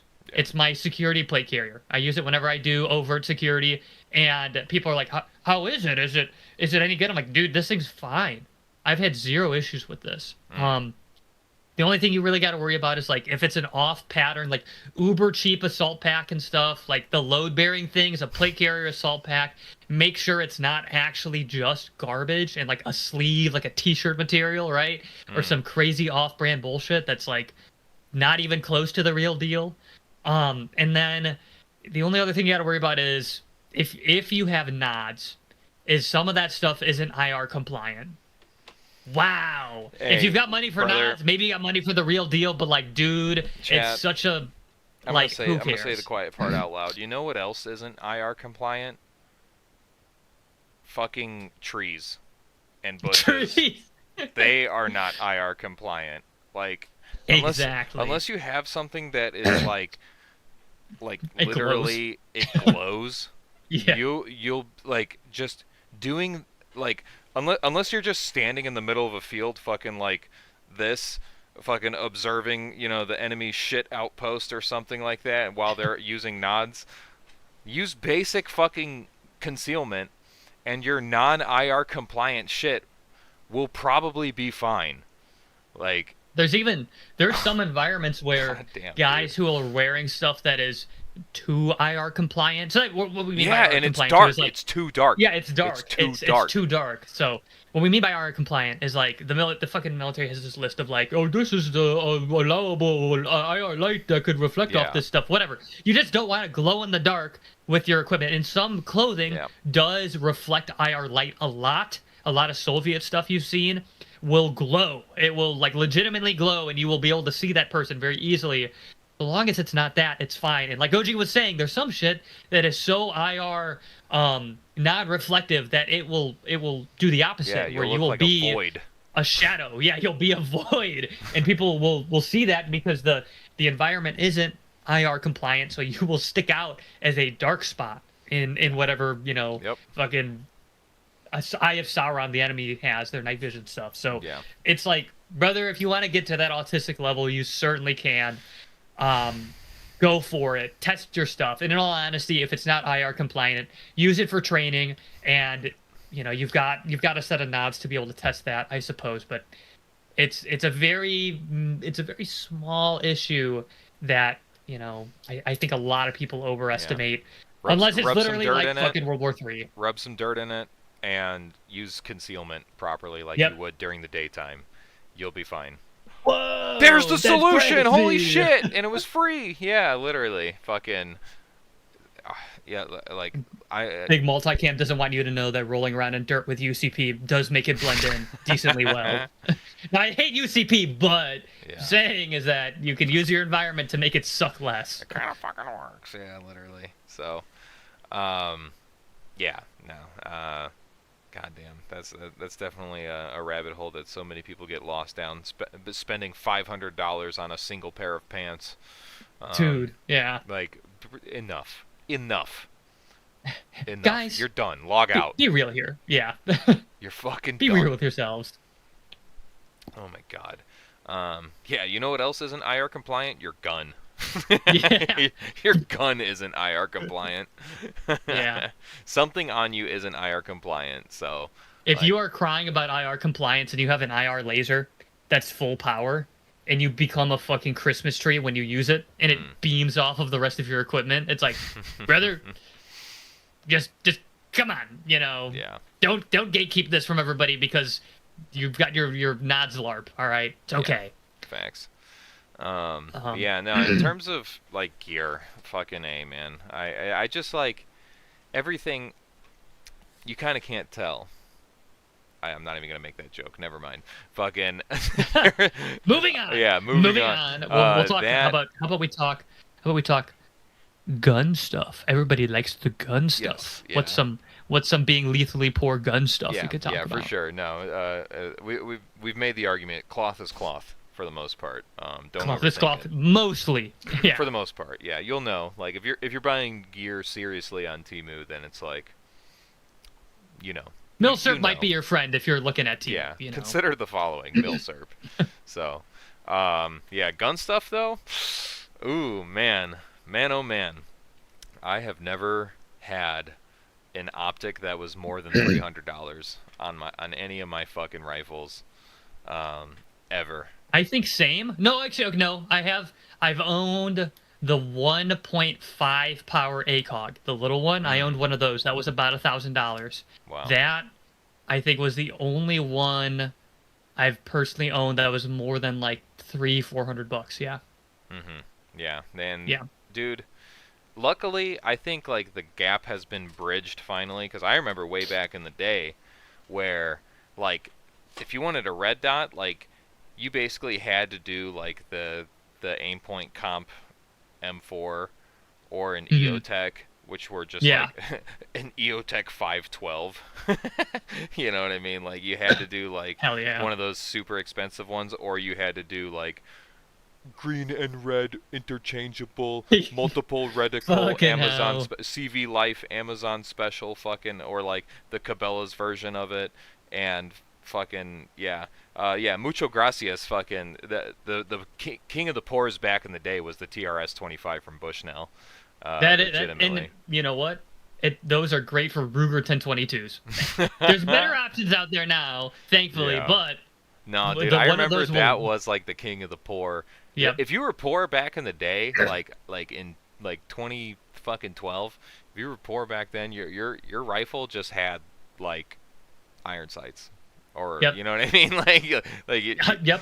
or you were like trying to find used fucking like EOTechs or used fucking aim points, because I mean there just really wasn't a lot of good options back then. Hot road But sand didn't luckily, exist back then. but luckily, China doing what China does best, copying everybody's homework. We got a lot of damn good optics that are Oh not yeah, for expensive. sure. Like Yeah. if you do not, I obviously that like the only place you're going to be hindered in terms of like optics and shit like that is night vision performance for the most part. Which I mean, even then, like if you're looking for a budget optic, right? Because some people will say like LPVOs are the craze. I mean, I'm not a fan of LPVOs for a variety of reasons, but you do need to spend a lot of money on an LPVO to get a good one. Mm, Because there's cheap LPVOs out there that are like $200, but people I've talked to who shoot those are like they suck. They're not great at past their 2 or 3x. Their performance is really crappy. The optic gets really milky. So instead of trying to, jelk your LPVO and get it as cheaply as possible or get a cheap one, stick to one of the two, stick to a red dot or a prism because it's way easier to get one that isn't super expensive that doesn't suck balls. yeah. Rebel Spirit, hold that thought. We're going to talk about that in a minute. But Fucking, he's asking, what's the good poor man's BCG, and I'm gonna throw him a bone, okay. once we get there. But yeah, LPVOs, dude. I'm always. This is probably personal preference for a lot of people, but I just fucking am always like let down every time I get a fucking LPVO because I'm like, oh my god, the performance is so good. You got 1x, you got 6x, everything in between. Everything in between, yeah. And fucking, it's illuminated. Like it's got BDs. I'm gonna throw up right now. He's vomiting, chat. He hates I'm gonna LPVOs so throw up much. on the stream. Um, fucking, you got all this capability theoretically, and then you get it, and you're like, Mhm. wow, this thing is a fucking chonker, and it's And it's heavy, heavy, and it and sucks, and its white it's box is actually not awful. that good. Yeah, it's just like fuck, this sucks. Like literally, like Now you it's need a mount. Now yeah. it loses zero very Oh easily. my god. And my shit with the LPVO is we're gonna get autistic here for a minute too. Your scope is held in by two scope rings that hold it in by friction. It's just a clamp. Okay, that's all it is. And the fact that people are like, G Watts yeah, here. this is What's up, this is dude? good. Oh, dude, let's go. But the fact that guys are like, yeah, um, yeah, I just have two, vice grips holding my optic in place. It's crazy to me. And I Mhm. know a lot of them are really good. They hold zero. It's just that concept is poop madness to me. Yeah. So, oh, I'm getting a phone call. Okay. Um. Yeah. Fucking dude. I'm not a fan. I'm not a fan of fucking LPVOs. They need uh you kind of there is a bar for entry for them to be actually good. Unfortunately, Yes. like you kind of have to spend a pretty fair amount of money for them to actually have like a really good return on investment, in my opinion. Because I, obviously being a big poor guy, I'm a big I don't know if I could say that on He's a YouTube. homeowner in 2025, so he's broke as hell. Yeah, yeah, that's a better one. Fucking, you know, my first YouTube video as Uncle OG was reviewing the Vortex Venom 1-6, which was their new flagship cheapy LPVO, and it was just ass. I've had fucking so many uh what are they? The PLX fucking primary arms 1-6s. I've had a ton of those. I mean, by a ton, I mean like three of them. I've had like, Yeah, you know what I mean? a I handful. had a Yeah. few of them. And then I think I had a another Vortex back in the day, but and a Sig as well, the MSR. Um, OG confirmed Siga. yeah, confirmed Siga, truly, but um, yeah, I never am satisfied with them. I'm never fucking satisfied with them, and it's just like it just does everything very mid. You know what I mean? They're an Close optic of range, mid. compromise. Long range, 400 yards, 500 yards, Mid. mid. Like fucking, it just is. It sucks. It fucking sucks, and it's like you have to have a good mount with it to be like genuinely durable. Like, just no, just Yep. no, Expensive. just fucking don't, just don't. Yeah. So yeah, If you're trying to, if you want to, and yeah, it costs money to get the multi-tool rifle and to get this a wide range of Chat, do you want flexibility and GWAT it in be here? good. Chat, is Yeah, GWAT? GWAT Are you able to get in here? Are we gonna get the gang back together? We were going to. Well, I was gonna do this whole stream and like host, and I had a whole topic for us to go over, but I was working on my video, so I decided not to. But we're gonna do that maybe tomorrow, actually. To be Yeah. fair. GWAT, message me if you want to hop on. We'll get you in the conversation. I don't know what you got going on tonight, but Yeah, we still yeah, got the other one going on tomorrow too. So, for Kat, sure. if you're here, we're gonna go over some more lethally poor stuff as well tomorrow. But yeah, if you're on the budget, right, commit to get something that actually has a strong use case, or like actually majors in something. You know, red dots, they're simple, they're very fast, and they're very flexible for close range shooting. You know, and honestly, you can shoot a red dot out to fucking 300 meters. Is it good at it? No, dudes do it all the time though. I've seen guys qual and hit the 300-meter target with a red dot a bunch. It's not an inimaginable feat. And you can also throw in a magnifier if you really want. Or if you want magnification, you want ruggedness, get a prism. Get a fixed prism. It's not going to have the issue. It's going to be probably lighter than a lot of the budget LPVOs. It's going to be way more rugged. And yeah, it's not going to be as great at close range, but it's still plenty usable, and you've got that magnification for your further shooting range. So I would say if you're on the budget, if you're a lethally poor fag like us, just stay away from the LPVO. Yeah. All right. GWAT's gonna hop on, so let's Hell yeah, let's we get got him in the call other here. call. Yeah, here I'll start the call in the group chat. Okay. Give me 1 second. We are here. We made it. Alrighty.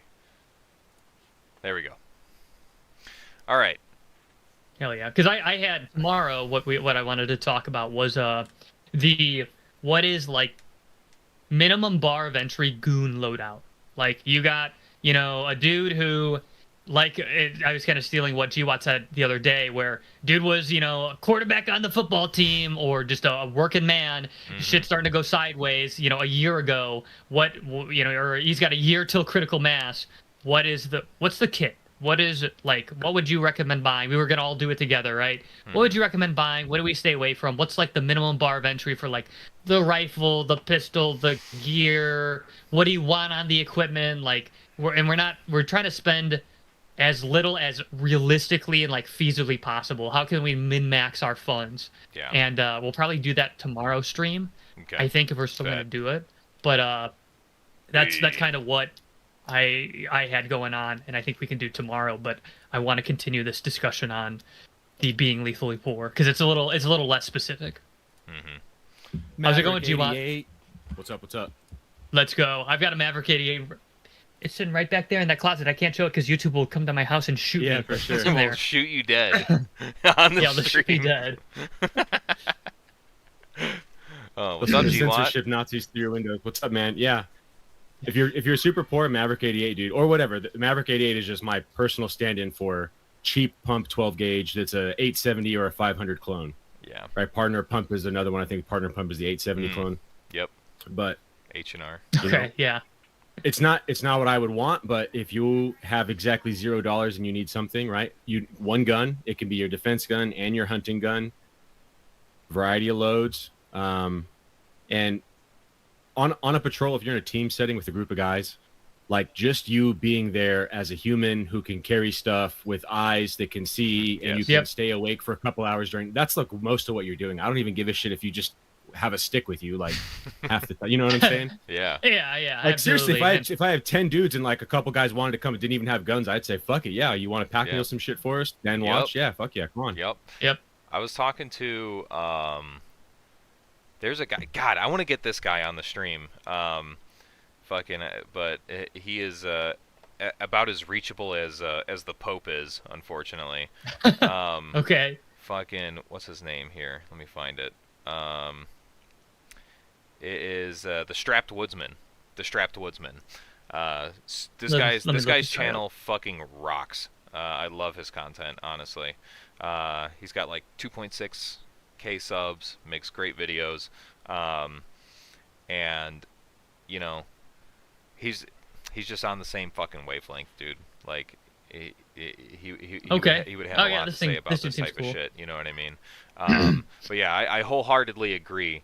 Yeah, that's what it was.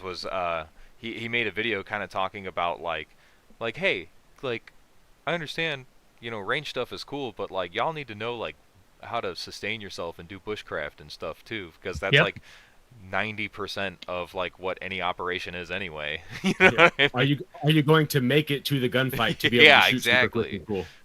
Yeah, so many dudes who don't know what it's like to live with their kit and in their kit and know what to bring. It's like that's all stuff that if you don't have squared away, your Gucci setup and your CQB footwork does not matter. Yeah. So chat, we got like fucking 45 almost 50? people here, almost 50 people here.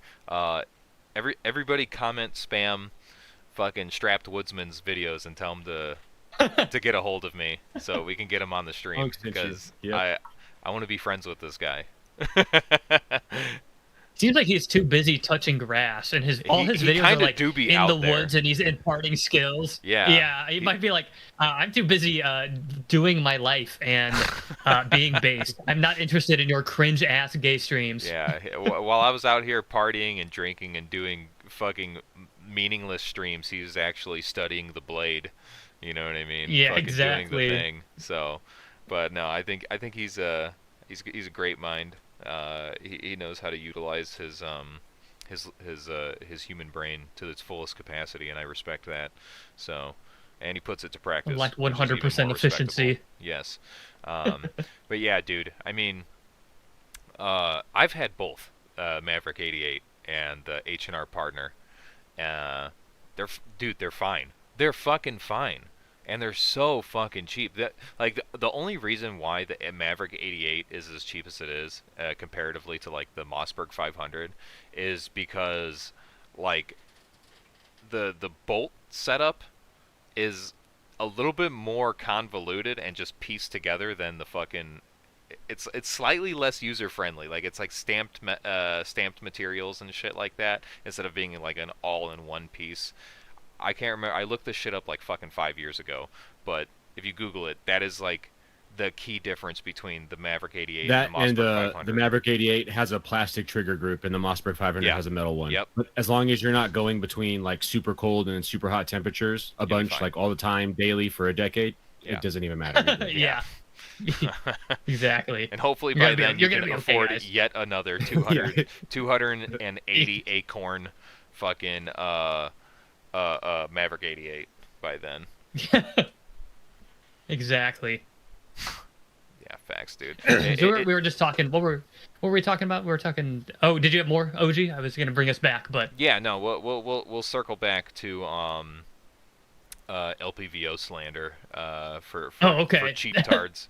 For poor tards out there. It's kind of pointless, dude. Like, you don't need to. Like, you're better off getting a cheaper like 2 to 9 or like 3 to 12 or 3 to 16. Whatever. So it's a complex topic, right? There's truth to it, right? For me, that's what I decided. I would rather have a 2 to 10 or a 3 to 9 or even like a 4 to 16, which is what I actually went with, over a LPVO, right? Because you're getting all the cons of like weakness and fragility and complexity that those higher end optics get you, but then because you're sticking to the 1x platform, you don't have a lot of the pros that those better optical systems give you, right? Because your objective lens is smaller, so your light transmission is not as good, your eye box isn't super great, stuff like that. 1x is never as good as a red dot. 100%. All that being said, if I am from the standpoint of either I myself am a brand new shooter or I'm trying to equip a bunch of new shooters, like the prismatic sight and the LPVO make a lot of sense, right? I was already very familiar with shooting when I joined the Marine Corps. So the whole time that I was in, I hated the shit out of the ACOG. But now that I've matured and gotten out, I realized that it's the perfect optic for what it is, right? LP, they didn't really have LPVOs. They did not have LPVOs back then. Yeah. But now that we do, they've switched over to that. And it's the same concept, right? Prisms are durable, LPVOs aren't. But other than that, the idea is that I can give this to somebody who knows zero about long range shooting. And then because there's a bullet drop compensator in it that's designed for that rifle and the ammunition I'm going to hand him, he will be able to see a target because it's magnified, roughly range estimate that target with the BDC, and then shoot at that target accurate enough to provide area suppression. All like that without having to know anything or do any math or pulling the other piece out. So if I'm just like, I need all 12 you dudes to be able to like a guy in a bush and then accurately be able to suppressing him, you know, a bullet drop compensated lower power magnified optic makes a ton of sense. True. Right. But if you're a better shooter than that, or you're going to take out, have the time, you have more experience, right? And you can say, I want a red dot so I can shoot faster. And I know that my skill level is going to make up for it. And I'm still going to be able to engage out to 300-400 yards. Or the opposite. I know how to aim 1 foot high. At fucking 400. Right. Yeah. Like I can visualize it. I can visualize 1 foot at 400 yards. I know how to do it. Absolutely. And then at the high end, right, you're saying like, I'm going to try to avoid CQB. And even if I do get in a situation where someone's up on me, I've shot enough that I have good muscle memory, good body alignment, good rifle alignment, that I can just put this thing in my shoulder and spit rounds and hit a person 10 feet away from me. I don't need a red dot or anything. I can just not have sights and still do that. You know what I'm saying? Instinctive. Yep. Yep. Yeah, instinctive point shooting. Yeah. Peter Slanger is asking, what do we think about the EOTech 3-9? I've been eyeing those. I'm not impressed. I'm gonna be honest with you. I talked about this in another stream. So Bones, we literally had this conversation in another stream talking about magnifiers and shit. I think it was the one we had with Protraban. Fucking yes, micro magnifiers and micro prisms are cool on paper, but in practice, what is their fucking major fault? Eye box and eye relief. I was gonna say eye box and also the durability too. And fucking durability. And the EOTech 3-9 is no different.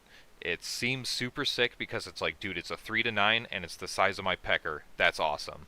You know what I mean? Like, fucking, you could put it on like a single scope ring mount, basically.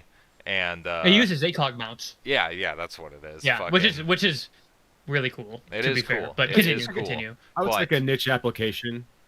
Like if you wanted a gun to like pump around the field a lot and have some magnification on it and not have it take a bunch of rail space for some reason. It's a niche application. It's not for everybody, definitely. Yeah. I like the fact that it uses the ACOG mount. I think that's the best thing it has. That's probably like, LPVOs, one of the my whole thing most slept-on features, honestly, because that's a sturdy mounting system. Yes, 100%. The fact that it's small and uses the ACOG mount, awesome. The same with the VCOG. If I'm ever going to get an LPVO, it's going to be a fucking VCOG because that thing is not going to break. And I'm not going to have to worry about ring mounts or centering it or anything. That's perfect. MRAD reticle, oh my god, I'm going to come. You know, the only problem is they're like $3,000. So I do have a line on one for half that, but we'll get there.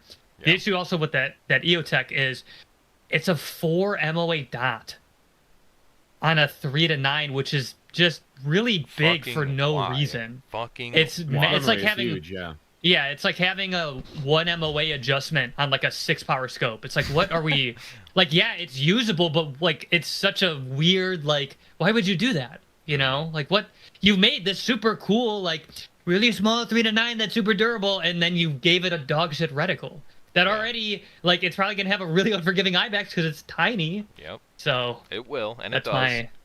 Yep. That's what immediately kind of scared me away from it. Was just I was like, oh my god, yeah, that's right. I'm like, and seeing reviews on it and shit like that, people are like, yeah, fucking putting this thing up beyond 3x. It's like the eye box and eye relief on it is like, you gotta be fucking a straw right there. It's like staring through a straw basically. So and it's good priced. It's got a good price.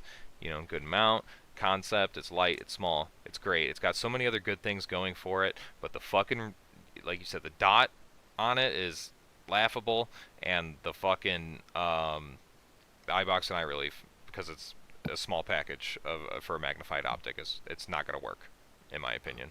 Well, not that it would not work. It's just it's not gonna be what I want it to be for the money that I'm gonna spend Exactly. on it. Yeah, it's a cool idea. It's a step in the right direction. It's just not there yet.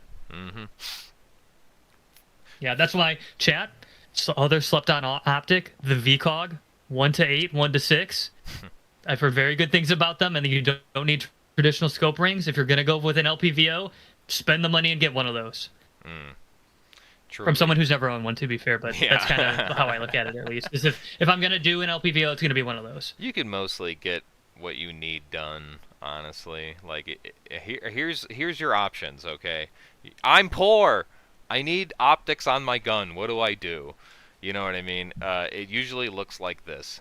You get a Sig Romeo 5, and you get a fucking magnifier, whether it's the Hollow Sun titanium one for like your premium option, which is like honestly in my opinion the fucking king of the poor tier magnifiers, or you just get the Juliet with the fucking QD mount, because if you don't need it all the time, you don't need to worry about the weight, because you could just put it on when you do need it, you know.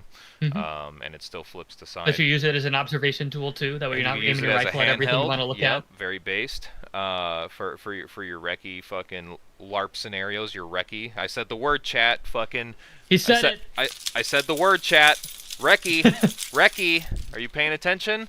Fuck. Ring the recce alarm. Yeah. So, yeah, it's gonna be something like that, or, you know, it's gonna be a prism of some variety. But like, I think prisms, there are cheap prisms out there, but, you know. Good. Here's the sauce. All right, here's the secret sauce, and this applies to LPVOs too. Cheap prisms aren't good, and good prisms aren't cheap. So, like, this is true. If you're buying a magnified optic, you need to be spending money. Yeah. If you don't have money, don't worry about a magnified optic. Yeah, that's why 100%. you can get away with magnifiers kind of being cheap, is because it's just like, it is glass, and that is it. You know what I mean? Yeah. Like, there's no fiber wire, there's no etched reticle, there's no illumination system inside. You know, it is the glass, and it is sealed. You know what I mean? And that's it. Yeah. That it's very If basic. yeah. It's about as complex as binoculars. You know what I mean? So Yep. fucking, it just has a different mounting system. Oh fuck yeah! Sorry, I glossed over. I'm neglecting the homie Rebel. Yeah, that was what I was gonna wrap up with optics. Sorry, spurged out about optics for a long time. We did. He wants to talk about, you know, the guts, the actual rifle itself. Do we want to just hold on? Do we want to just pull up this fucking thing that we talked about? Are we just gonna do it now? What? The what's the minimum bar of entry for a basic goon, like standard issue? What would you recommend people buy, or do we not want to get that deep? Because I think the let's answer answer this question first. Let's answer this GWAT question gave first. was a good list. Okay. All right. And then I think we could transition to that for sure. Okay. Since the gang's all here, fucking. Okay, so for BCGs, like, the secret sauce for me, this is the route that I'm going. Is like, I am willing to bite the bullet and spend the money on like the upper of the rifle itself. Yes. Yeah. You know what I'm saying? The barrel and the BCG. Yep. I'll buy $300 optics all day. You know what I mean? And just be like, yeah, I don't know, it just works. It's good. It's fine. You know, I can make it work. But like, I just want the actual machined shit. The shit that's gonna house an explosion. I want it to be good. You know what I mean? Yep. The upper receiver of an AR is the rifle. That is the rifle. Everything else is just how you interface with it. Correct. So it's a frame. If you can huck it, fucking BCM has been doing this for a long fucking time, but you can buy an upper from them and they'll throw in one of their BCGs for free.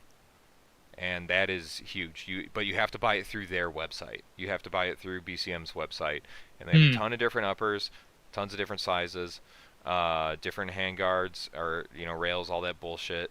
You can get like the cheapest one you can get is a BCM upper with the front sight block and no handguard. So you No would handguard. you would Yep. put in your The own builder. handguard, which is whatever. You could buy clamshells for fucking dummy cheaper. You could throw an MOE Magpul shaboing boing on there and call it good. Which But are I think the fine. cheapest one is 700 acorns or something like that. So, which I It's know, like oh my god, 7 to 850 units of it's measure. a little expensive, but you got to understand you're getting a bolt carrier with it, a really good Yep. bolt carrier with it. That's huge. Because normally that's what another. You're like, okay, I bought a shitty fucking 250-ish. doo-doo ass fucking, Bear Creek Arms fucking upper. But I want to put a fucking nice bolt carrier group in it. Well, you're gonna spend another $200. You know what I'm saying? Yep. So like that's kind of the thing, is that there is no secret. It's kind of one of those things you have to spend money on it. Like I've had good luck, which I haven't seen them in stock in a while, with PSA's what the fuck is it? Like their what is it? Forefather collection, or their fucking, I can't remember what it's called. It's like something father, patriotic related verbiage. But it was like prior to their Saber line. They had like a premium. Okay. Their plus one. Yeah, Their plus one line. plus one collection. I've had good luck with that one. Otherwise, I mean, all right, chat. I'm gonna let y'all in on a secret. Okay. There's 47 of you here, and yeah, Fathers of Freedom, tragic. That's what it is. Fathers of Freedom. I've had good luck with those ones. And they're about 120-ish acorns, something like that. Anyway, so there's a little company. I'm not related to them in any way, shape, or form, other than I've had several of their products, and I've had nothing but good luck from them, and they are slept on, bro. They are slept on. B King's Firearms. Okay. They're out Oh, of BKF. Yeah. Yeah, BKF. BKF, I know out BKF. of Midwest homies know. All right, they know the kid. They're the hub out here. Fucking BKF, B King's Firearms. They have awesome fucking uppers. I've had nothing but good luck from them. They were the first 12.5 build that I've ever had, and it ran fucking flawlessly. And they're so cheap. They're so fucking cheap, dude. Like, God, do I have the browser shit set up still? We should take a look at it. I'll let somebody yap, and we'll talk about it. You wanna take the mic? Do you want? Yeah, the bottom line, generally speaking, you have to spend money to get quality, right? And I'm all about avoiding the shillery, avoiding consumerism. But when it comes to your upper receiver and your optics, right, and that goes across the line where we're talking about binoculars, laser rangefinders, spotting scopes, right, any sort of optical device, and then your upper receiver, you're gonna have to spend money on it. Those are the two things that there's really no way around it.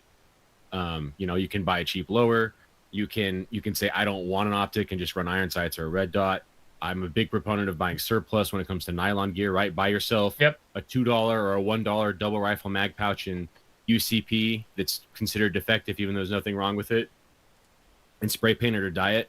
And that's where you save your money, right? Spend $100 on your nylon kit instead of $500, and then use that money to offset what would have been your $500 PSA rifle, and go ahead and build yourself out a $1,000 to $1,500 BCM or equivalent quality rifle.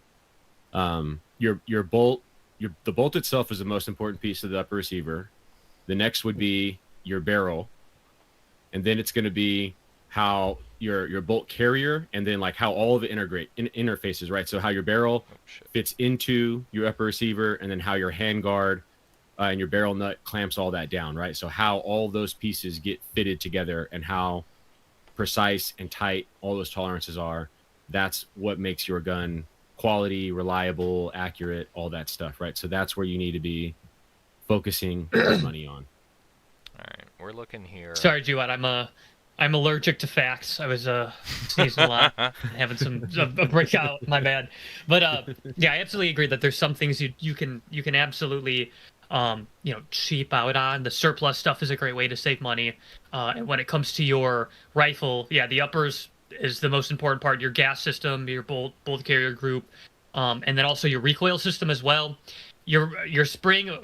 Carbine springs are cheap, all right, but make sure you get a reciprocating buffer. That's if your buffer needs to. I don't know if you guys can hear that. It needs to reciprocate. As long as you've got that, you're probably going to be set. And if you're going to build your own, get those quality parts. BCM, the Sons of Liberty Gunworks bolt carrier groups. I had one for a while. It's really good. Just don't spring for the cheapest of the cheap on that stuff. Or buy a turnkey rifle that is genuinely reputable because they're going to be put together. They're going to have put together usually properly, right? At least they should be, of course. Like ARs are so cheap right now, they're being mass produced. A lot of companies are starting to have QC issues. I get it. But like if you're buying something from an established company that's not PSA, like Smith & Wesson, usually pretty good. BCM, Sons of Liberty Gunworks, the Ruger series, generally pretty good too. If you're going to do a turnkey, just use whatever's in it. And if it's something, if there's parts you're going to need to replace, then just build your own or go up to the higher point, So I'm looking here Um. at the yeah, all right, dude. Fucking- I'm looking here at B King's website. And this was something that I haven't been able to confirm by anybody. It's all kind of been hearsay. Okay. It's been played close to the I'm listening. chest. But on their website it says that B King's firearms barrels are manufactured by a top-tier barrel manufacturer to our specifications. Now, It's I know who makes their barrels. who is it? It's Ballistic Advantage. I thought so. Okay, yeah, I Yes, figured so that Ballistic they Advantage got. makes the barrels. They basically, yeah, they just machine them in house and then they're just, licensed out to fucking BKF. Yeah, that's what I was saying. I'm like, you're actually getting a really fucking good product. And you saying that kind of helps solidify that idea. 'Cause Yeah, I've Ballistic heard that a Advantage lot. isn't bad. I mean, it's arrows. Ballistic Advantage, OEMs, a bunch of stuff for different people. I wouldn't. They're not the greatest, but like it's better than PSA, that's for sure. If you're in the budget market, BA is fine. I mean, it's what Stag Arms used back when they were a thing. I don't know if they still are. They might be. It's what Arrow used before they started to stop paying people and potentially go went under. And who else? There's like 2 or 3 other companies that also all use BA stuff. And like Sons of Liberty Gunworks, when they don't use a better barrel, they use Ballistic Advantage. They white label them and label them as SOLWG or whatever their acronym is. So. Yeah, the BKF stuff is definitely not bad. Somebody in chat mentioned triggers. Dude, just get a mil-spec trigger, brother, or a polished mil-spec trigger. Nope. No. No. No. No. What do you don't. got? Fucking. All right, here, listen, dude. Let me. I'm listening. Change back to. What trigger esoteric knowledge do you have? Hold on. Let me make sure we're. The LaRue trigger is pretty sick. That's what I run currently right now. But if I had no money and I was trying to if every dollar was painstaking for me to save up a mil-spec triggers, you're fine. Nothing wrong with it. That's where I'm at least. Like, yeah, you can spend. Just triggers are so expensive from what I've seen. And that's why I like the more LaRue because it's like $120 for. Okay, that's not bad. Quality trigger. Okay, I can see that then. Just how much depends on how much money you've got to spend on. I like building quality rifles. I can spend a little bit of money on my rifles. And it's fine if you can't, then absolutely run a mil-spec trigger. Buy a lower parts kit with a mil-spec for $10. There's nothing wrong with that. I'm a big mil-spec or polished mil-spec enjoyer. It is personally. The answer to your question for triggers is the MPT 2S trigger. That's it. That's what I was talking about. You don't. It's you can find them on sale all the fucking time for like $80 to $90, and it will change your fucking life. It's a guy's. Oh, I mean, this is mil-spec. This is mil-spec-esque. This is just. Yeah, this is what I meant. I meant like the 2-pin traditional style, not a super expensive drop-in. That's what I'm referring to. Yeah, so that's what I'm referring to. LaRue is shitting on Geisley, which he likes to do. Mm-hmm. Geisley will make something and they'll charge $1 million for it, and then he'll make something literally just as good, if not better, and charge like a third of that. just to Just poo-poo to on them. spite. Hell yeah. So that's Yeah. what we did with that. No, Yeah, I mean, honestly, that's I a was lot of sold what happens. immediately after I tried a fucking MBT2S, and I was like, yeah, no, I'm not using anything else ever again. I'm like, in terms of shit that you can buy that just makes you a better shooter, triggers, a really good trigger will do that for you. If you have a little bit of money to spend, getting a free floating handguard and a trigger, that one specifically is what I would suggest. Definitely will increase your performance. But if every dollar is difficult to save, that's $200 you can save. You can just get a clamshell handguard and a mil-spec trigger, and your gun works. You will not get killed in the streets. You'll be totally fine. Yep. Big handguard doesn't want you to know this, but the drop-in Magpul MOEs are still fine. Big handguard. But I do agree that free floated it's nicer. It gives you more options, and having a pinned front sight block, it's cool because it's pinned. It's not gonna fucking walk out because somebody installed it poorly, and it's a heat sink for the barrel. Whatever, bro. Whatever. Fucking, however you want to do it. Either gas system's fine. Peter Slanger brings up a good point, and I do agree with this logic. He says, don't use cassette triggers in a fighting rifle. I agree, because there's a lot of... I've just heard of... For one, they're not serviceable, necessarily. Like, the way they're set up is fucking really weird. They're great. They feel good. Yeah, I mean, like, they shoot good, but, like... yeah. Fucking... yeah, I mean, but, like, they, yeah, no, if, like... I've just heard of springs and shit breaking on them. You know what I mean? Like, they're just not as durable. You can get a dead trigger and there's nothing you can do about it. Even if a lot of times if you get a dead trigger in the field, not necessarily expediently, but you can get that repaired in the field and back up. But if it's a box trigger, you can't. And I'm a big previous, CMC trigger fanboy. Circa 10 years ago, I ran the shit out of those things. So I understand the appeal.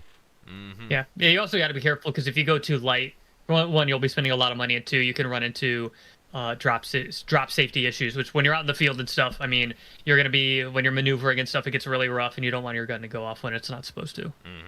So don't chase the trigger rabbit. Just get something that's, you know, mil-spec adjacent, not in weight, but like, you know, that design. Don't get a drop. It's MBT2S. There you go. That's the answer. That's kind of regardless of budget, honestly.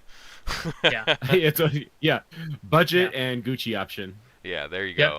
Budget is polished mil-spec. That's what I run, because I'm a trigger poor, and maybe I'll check out that LaRue, but I've always been just like polished mil-spec, like a 4.5, 5 pound. Dude, you're gonna 5.5 is fine. There's nothing wrong with it. It worked. The grass is greener. The grass is greener. Maybe I will be converted. In the 100. I literally, like, I don't care. Like, I'll fucking spend the extra money even if it's not on sale. Like, they're that good. You know what I mean? It is a good trigger. It is what is in my rifle. Factoids. Fucking A. What else, man? I mean, that's kind of the big ones. That is the expensive shit. Is like the upper. It's what's gonna cost you the most. Yeah. You know. Did you guys real quick in 2 seconds? Did you guys ever talk about why PSA has lower quality stuff? Like what's actually going on there functionally? We did not. If you have some lore for us, my understanding is they just don't QC well. That's my understanding. Right. The other half of that is they don't QC their rifles well, and they also don't QC their tools well. So they'll let CNC machines and stuff get wore out, which will leave scrape marks and burrs on parts. So if you have 2 parts that have burrs that conflict with each other, that will cause a friction point, which will make your bolt break in half at around 2,000 rounds. Yikes. Yeah, don't trust PSA BCGs. I remember Trench's video. He's like, this PSA rifle is great, and it has an FN barrel and a BCM bolt carrier group, and you're like, oh, so it's like hardly a PSA anymore. Got it. Right. You only have to replace the important parts for it to be good. Yeah. Yeah, so take that Fathers of Freedom information and throw it in the fucking garbage, I guess. I got lucky. Yeah, well, if it's their upgraded line, then maybe they are paying attention, or maybe they are making sure. Yeah, the saber line.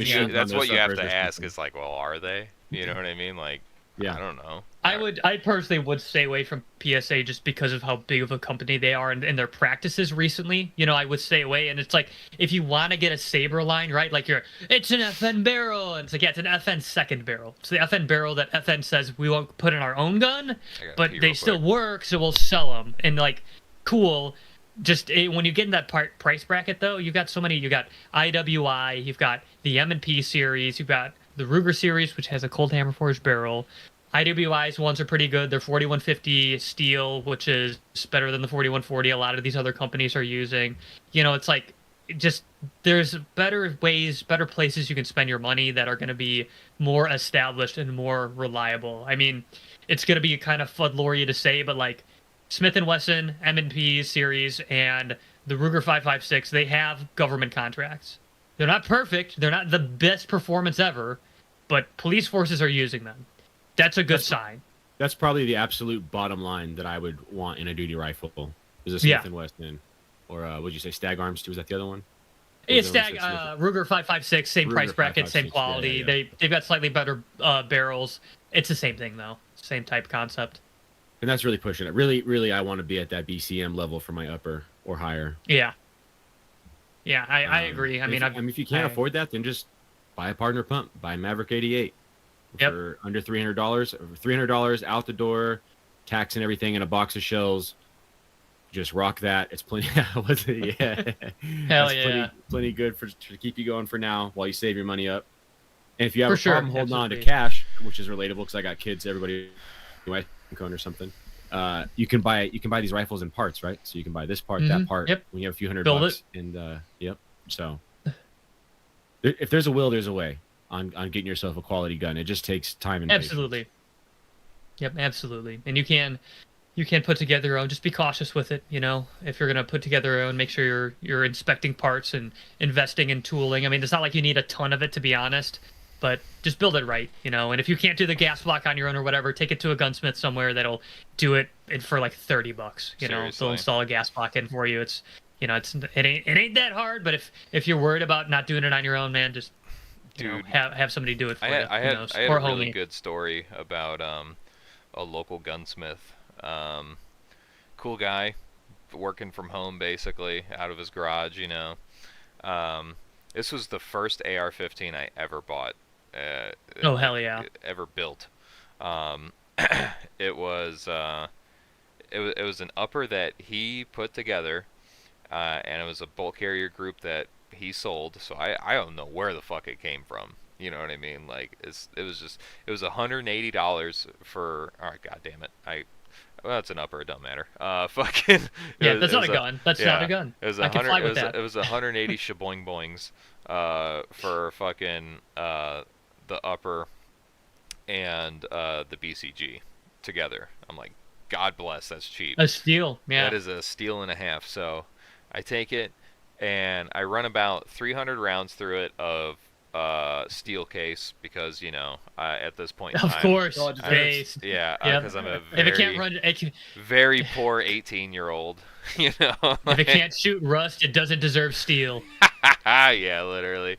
So I get about 300 rounds through it, and the fucking gun just locked the fuck up, dude. I was like, oh god, what happened? And needs Earl. Turns out, I think this is from shooting steel, honestly. The fucking extractor broke.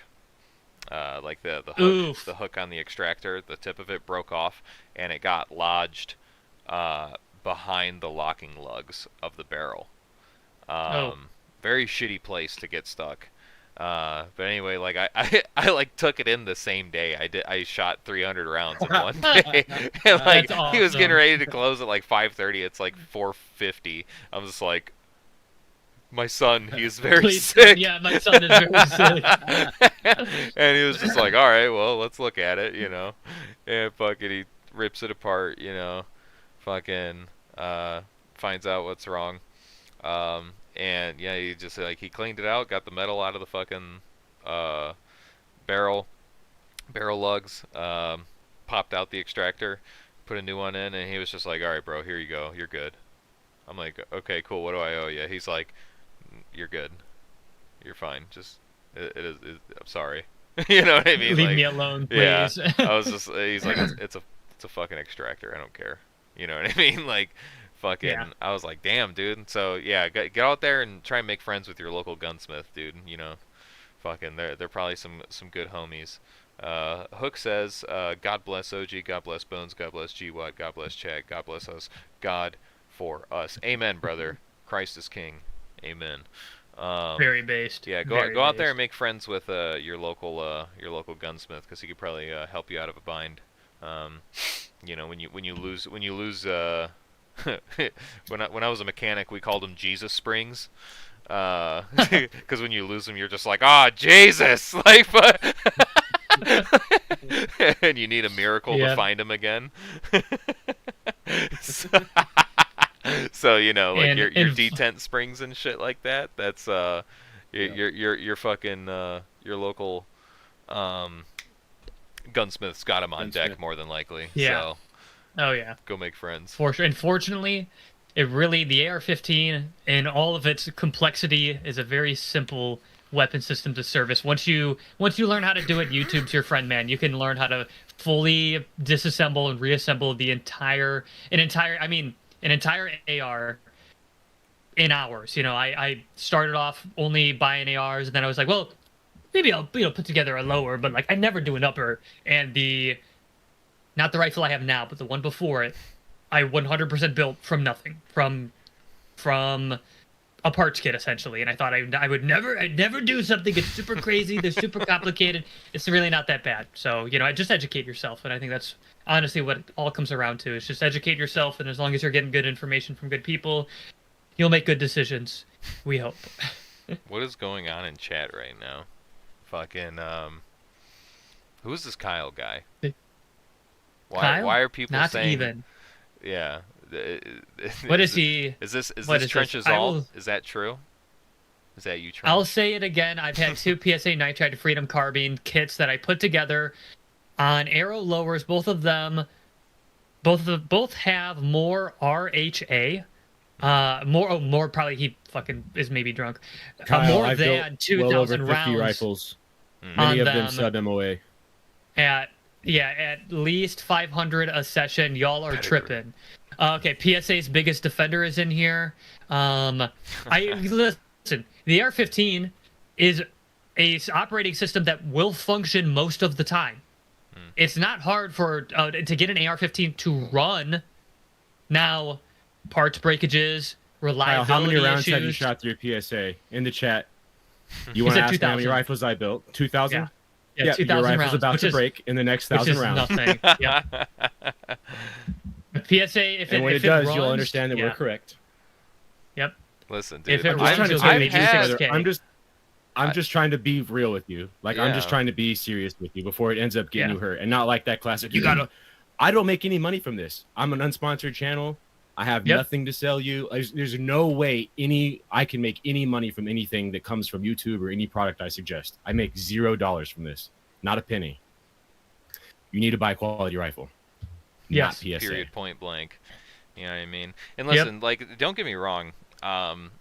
It's okay to not step over pennies to pick up nickels. You know what I mean? Fucking, like, if you need that interim fucking upper to kind of get you through, just so you have something, try to get your money right, get your funds up, like, it's all good, dude. I mean, but yeah, to If lean you on haven't it and be purchased like, it this yet, is I would it, say, yeah. like, this is I the wouldn't- final product, I would be like, I don't know, bro. Like, If you haven't purchased that budget upper yet, I'm gonna say it again. Just buy a Don't cheap do it. pump shotgun Mm. because it's still. The other thing is, once you get your quality upper, that cheap upper is always going to be a cheap shit upper. That, yeah, sure, you could pass it off to somebody or whatever, but then you're worried, is it going to go down? Blah blah blah. You're never going to be upset 100%. if you own a pump action 12 gauge. It's even from a not tactical, just like, it's a tool, it's pest control, it's so many things. You're never going to be upset that you own that gun. So it's never like money lost. You get to cheap, rack it it gives when you home something, intruders it come in works. and they run away. Yeah. Sorry. If you're I gotta 60 get it in years there. old, you can think that. Yeah. Yeah. And then save up for your quality rifle. And we're not asking for that much. Your PSA build is going to cost you $500, $600 out the door. We're saying spend $1,200 on a rifle. If you can manage to save Keep it $600, for well, then life. $1,200 is also within your range. Yeah, exactly, for sure. I mean, even then, like around 1,000 out the door after taxes, man, you're gonna have a much better built firearm that will last way longer than that PSA that you gotta change the BCG every 2,000 rounds and the barrel every 3. It's like, just, yeah, man. I would Kyle, 100% agree. I do not have save a little 2 more dozen money. rifles. I have a pass-off rifle. I have 2 uppers and 1 low receiver. That's my rifle. I have a 22 and I have a pump 12 gauge, and I have a Glock 19 that I carry. That is all of the guns that I own. I have built over 50 rifles in the last 20 years for lots of other people. I guess not 20, 17, 18. Since I was 20 years, 15 years. I'm 35. Since I was 20 years old, I've been putting ARs together. Yeah, I know everybody wants to... People get emotionally attached to their firearms, right? Because it's like, if you have a good mindset, it's the extension of your capabilities. When shit hits the fan, you put a lot, even $500 is a lot of money to a lot of people. You get emotionally attached to it, right? And it's important to you. But do you really want to be so attached and be like, this is my go-to, you guys are crazy, on literally the cheapest or within a sub $500 gun, which is like the cheapest? Yeah, you get like an Andro Corp or something for like 4, but basically the cheapest rifle possible. Yeah, it served you well for a couple thousand rounds. I get that, but just there's irrefutable proof that they are not quality, and they are unreliable and hazardous. In the way of they're going to break and they're not going to be accurate. Like Grand Thumb's video, 6,000 rounds, and the barrel was shot out. Yeah, sure, man, sure. And that's if you get a good one. Parch yeah, I was about to say, even that 6,000 rounds. That's problematic. That's not good. That's an issue. So if you're saying like it'll last 6,000 rounds, yeah, that's a problem. Yeah. I mean, get it? Like, I get it, right? You're gonna say, yeah, that's 3,000 rounds of ammo. Sure, that's more ammo than most people are gonna shoot, right? But still, it ain't ideal, Kings. I wouldn't be hedging my bets or putting my money on that. Yeah, it's not even like the barrel's the only bad part. Irrefutable. The service life generally is under 5,000 rounds. Usually around 5,000 rounds, you will have your bolt fracture because the tensions are offset. And usually around 2,000 or 3,000 rounds, you can take the upper receiver apart and see the wear marks and tell like where your rifle is going to break in the next handful of 1,000 rounds. You can get lucky. Maybe you get the reverse lemon, the one that they just swapped the heads out on all the CNC machines before they made your upper receiver. One out of 20,000. Yeah. But it just seems it's clearly an emotional argument. Like the fact that the level to go from the cheapest shit to unanimously quality is such a narrow window. We're talking about like $300, $400, $500. And you're acting like that's so hard to close the gap. Like, what are we even talking about here? and he's saying like, I can replace the barrel in the BCG. So true, though. Yeah, you can do that, but you could also just save the money and not have to do that. Yep. And you're also putting. That's what I'm saying. I'm like, dude. That's why it's like I'm not even considering anything else other than like I've done Daddy Unk done graduated from fucking PSA and B Kings, okay, which if anything, if I'm going to build a poverty pony all over again, I'm going to do a B Kings upper, you know what I'm saying, just because I trust them more than I trust PSA.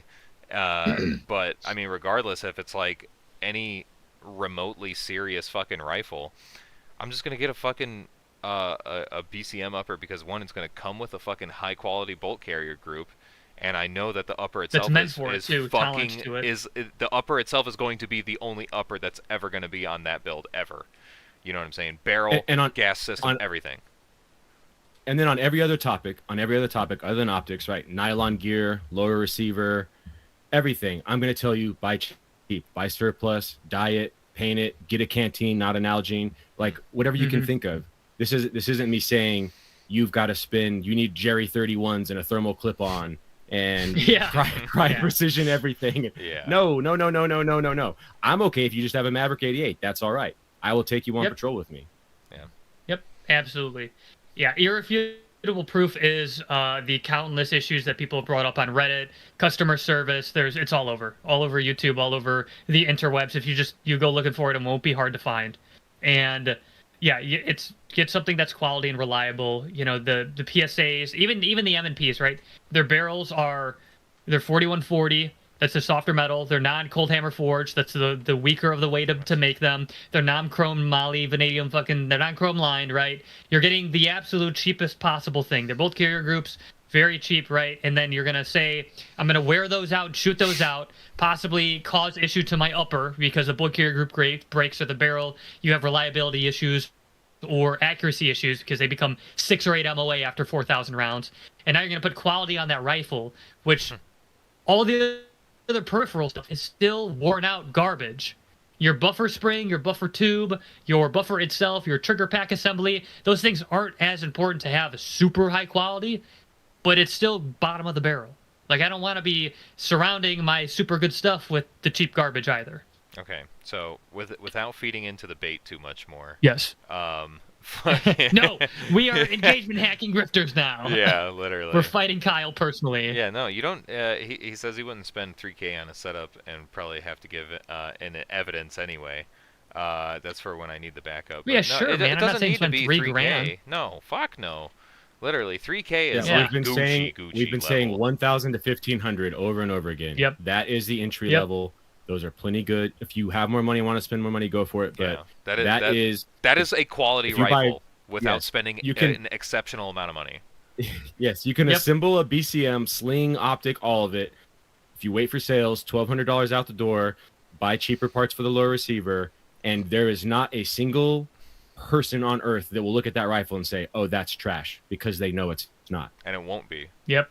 It won't even matter what Yeah, people and it think. won't It just be. won't be. It will be a quality rifle. Right? I'm just saying. My point Yeah. is, you will have nobody second guess it because it can't be second guessed because we know it's a reputable, quality, proven brand. Yep. Take it And to it's training the- courses. Shoot 10,000 fucking rounds through it. And again, we're talking about. Realistically, you're going to spend $600-$700 to build your PSA, and then you're going to spend just over 1,000 to build My your God. BCM. Spaz. Oh my This god. is so close. We're so close. Start digging in your AR, twin. Thanks, Yeah, Spaz yeah. guy. Mr. Krabs, Yeah. start digging in your AR, twin. Yeah. Also, yeah. Okay. Oh, spray painted gear. It glows under IR. Who cares? Most clothes do. No, it doesn't. Like- No, it doesn't. If you buy Even- Rust-Oleum Dude, yeah, Trial no, and you camouflage missed that whole spray paint, it does not. conversation, dude. Yeah. You know what else glows under fucking night vision? Trees. Fucking bushes. Yep. Bushes are not IR compliant. Grass is not IR compliant. So fucking literally, like, as long as you don't glow, that we already talked about this, as long as you yourself don't glow, use fucking good light discipline and fucking halfway decent camouflage. Hide behind a bush and you will be fine. You know what I mean? Your gun is probably Yep. not IR compliant. But whatever. You You know know what? what I mean? Like, it Start- is what it is. You know how you can tell if people train and stuff, and this mitigates that issue a lot. If their kit's a little dirty. When I see people who or their kit is pristine and super clean, their Why your rifle has boots no clean? wear marks on it.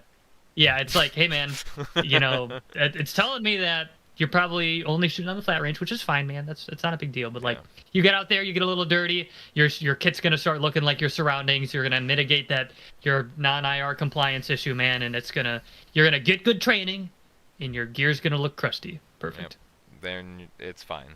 Don't overthink it too much. I mean, honestly, I don't think you really need to worry too much about IR under night vision reflection too much. I think the main concern now is the proliferation of fucking thermal anyway. You know what I mean? Yeah. Like, and any real potential Minecraft threat out there is going to be using thermal anyway. It's kind of like the old argument of, like, if you don't have night vision, you're going to be killed by somebody with night vision. Now it has shifted to thermal. That's where we're at.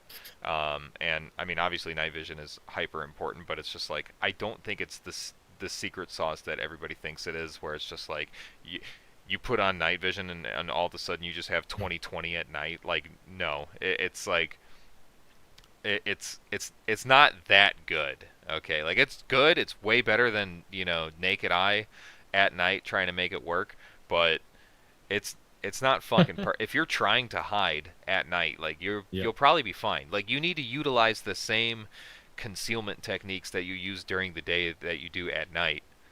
And then, I mean, honestly, then the IR concern isn't really there anyway, because you yourself are fucking hidden. Thermal is an X-ray.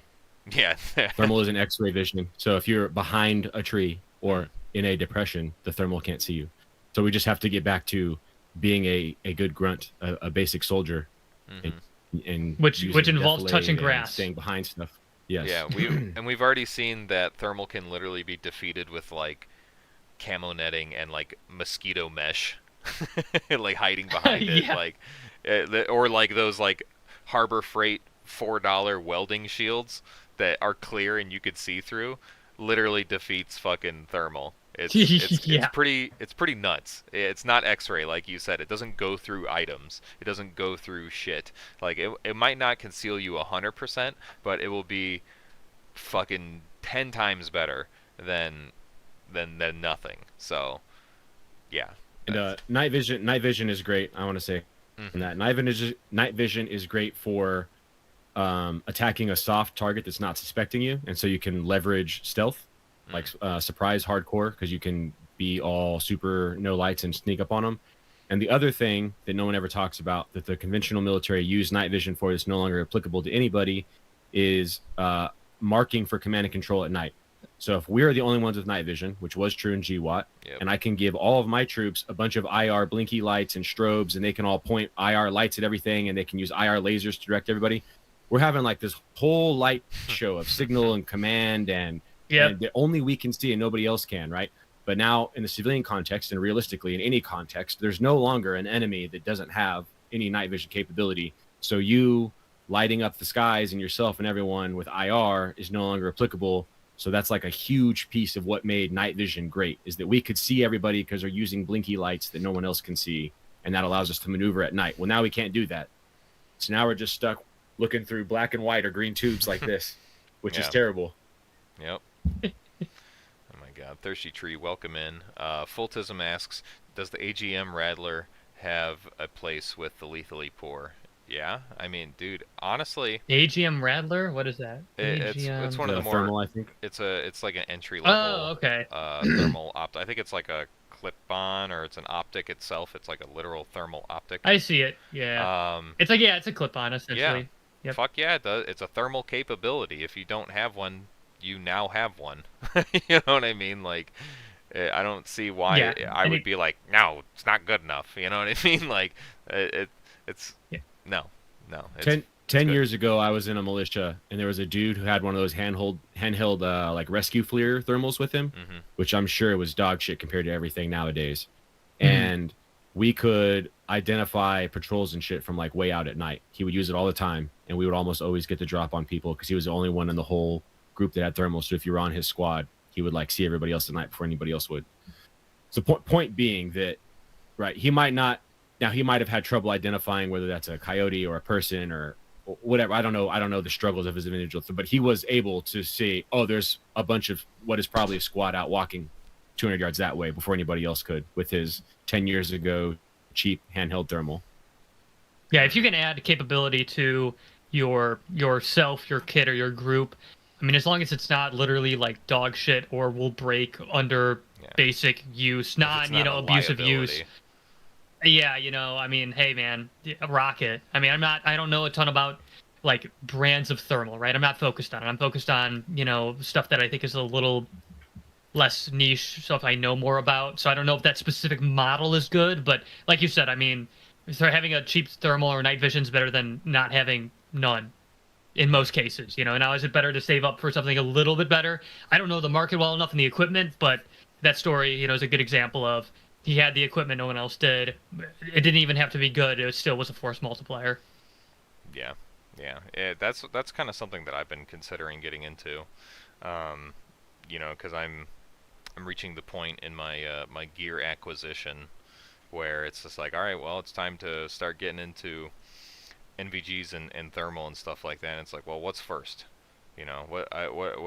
Where do we go from here? And honestly, I'm leaning more towards thermal first than Yeah, NVG I'm because kind of getting there too. you can kind of I have a pair of use. PVS 14s, and I think I would have rather had thermals. If Yeah, I had if I you could can one for one kind of swap them for thermals, I use think that would be good. you can kind of use thermals as like a pseudo NVG, even if it's like momentarily.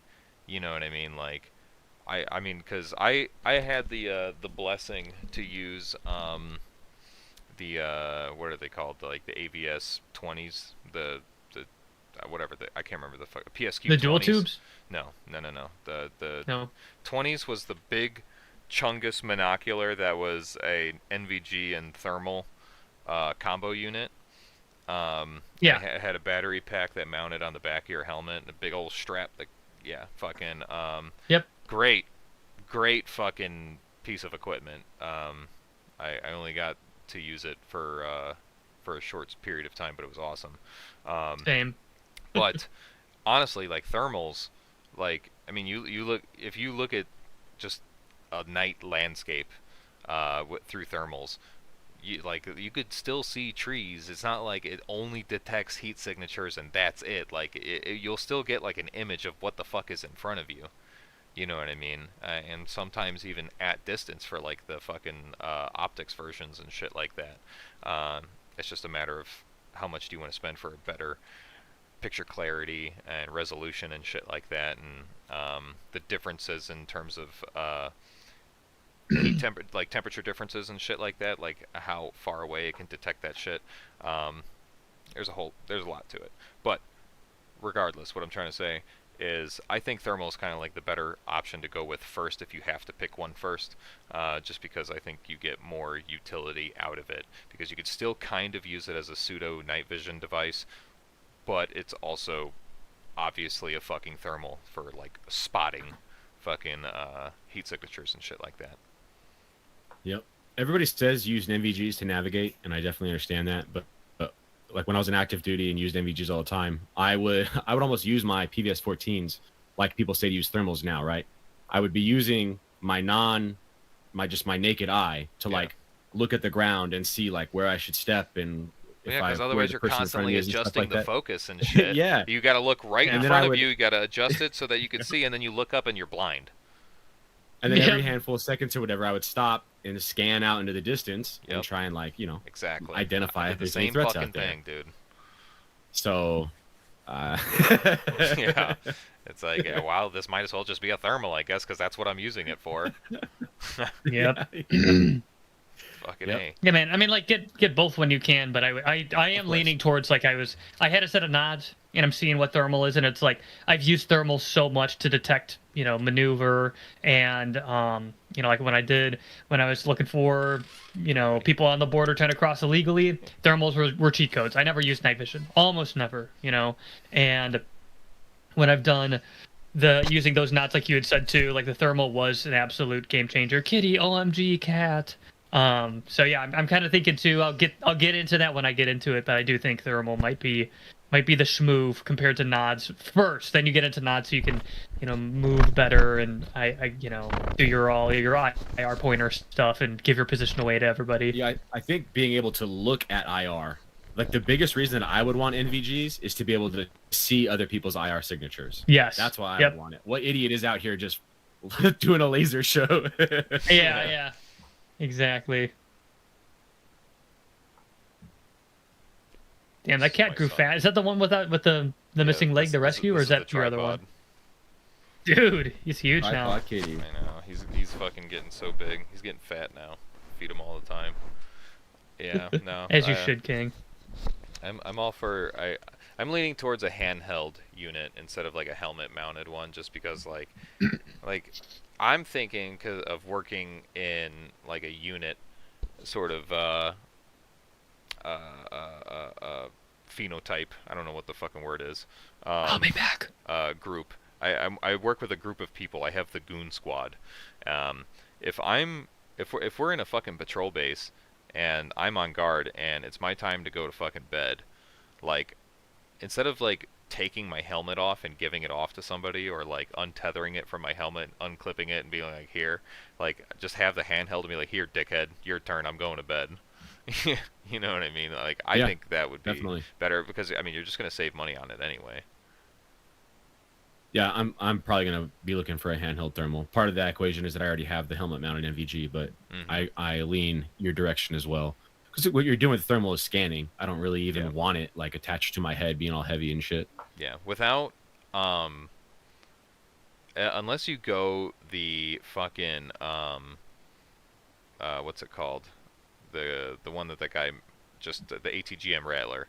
Unless you go that route with like an actual clip-on optic that is thermal, realistically, I think the biggest use case for NVG, besides, I guess, navigation, which not really, but sure, is as actual like passive shooting at night. It's you can't do it with thermal. That you, in the same way that you can do with fucking NVGs, unless you have that like clip-on optic. Clip-on, right? So yeah. Even then, I'm a little inexperienced. Well, I'm totally inexperienced with that. But it seems like not a like if I have my EOTech and I have my NVGs on, I can just look through my EOTech with my NVGs and then shoot somebody. There's like no funny business. All right, dude, quit chewing on my fucking mic. Talk about passive aiming. Thirsty Tree, $1.99. To... He says, I like the idea of a thermal rangefinder. That would be cool. That would be cool. That would be cool, yeah. I just hear and see a bunch of people, like, they put the clip on and they have to do calibrating. And like I said, I'm ignorant to it. Maybe it's often, like, once you get it set up, you're good forever. But then I could always see, like, oh, I deleted my settings on accident, like mid-patrol or something. Whereas your NVGs, my point is, with passive aiming through NVGs, yeah, my NVGs there's no way that it doesn't work. Yeah. Yeah, that's fair. You don't have to calibrate your aiming solutions, I guess is what I'm trying to say. Where at the clip-on, right, you do, and then so if that makes sense, gets messed up somehow, that could really fuck you.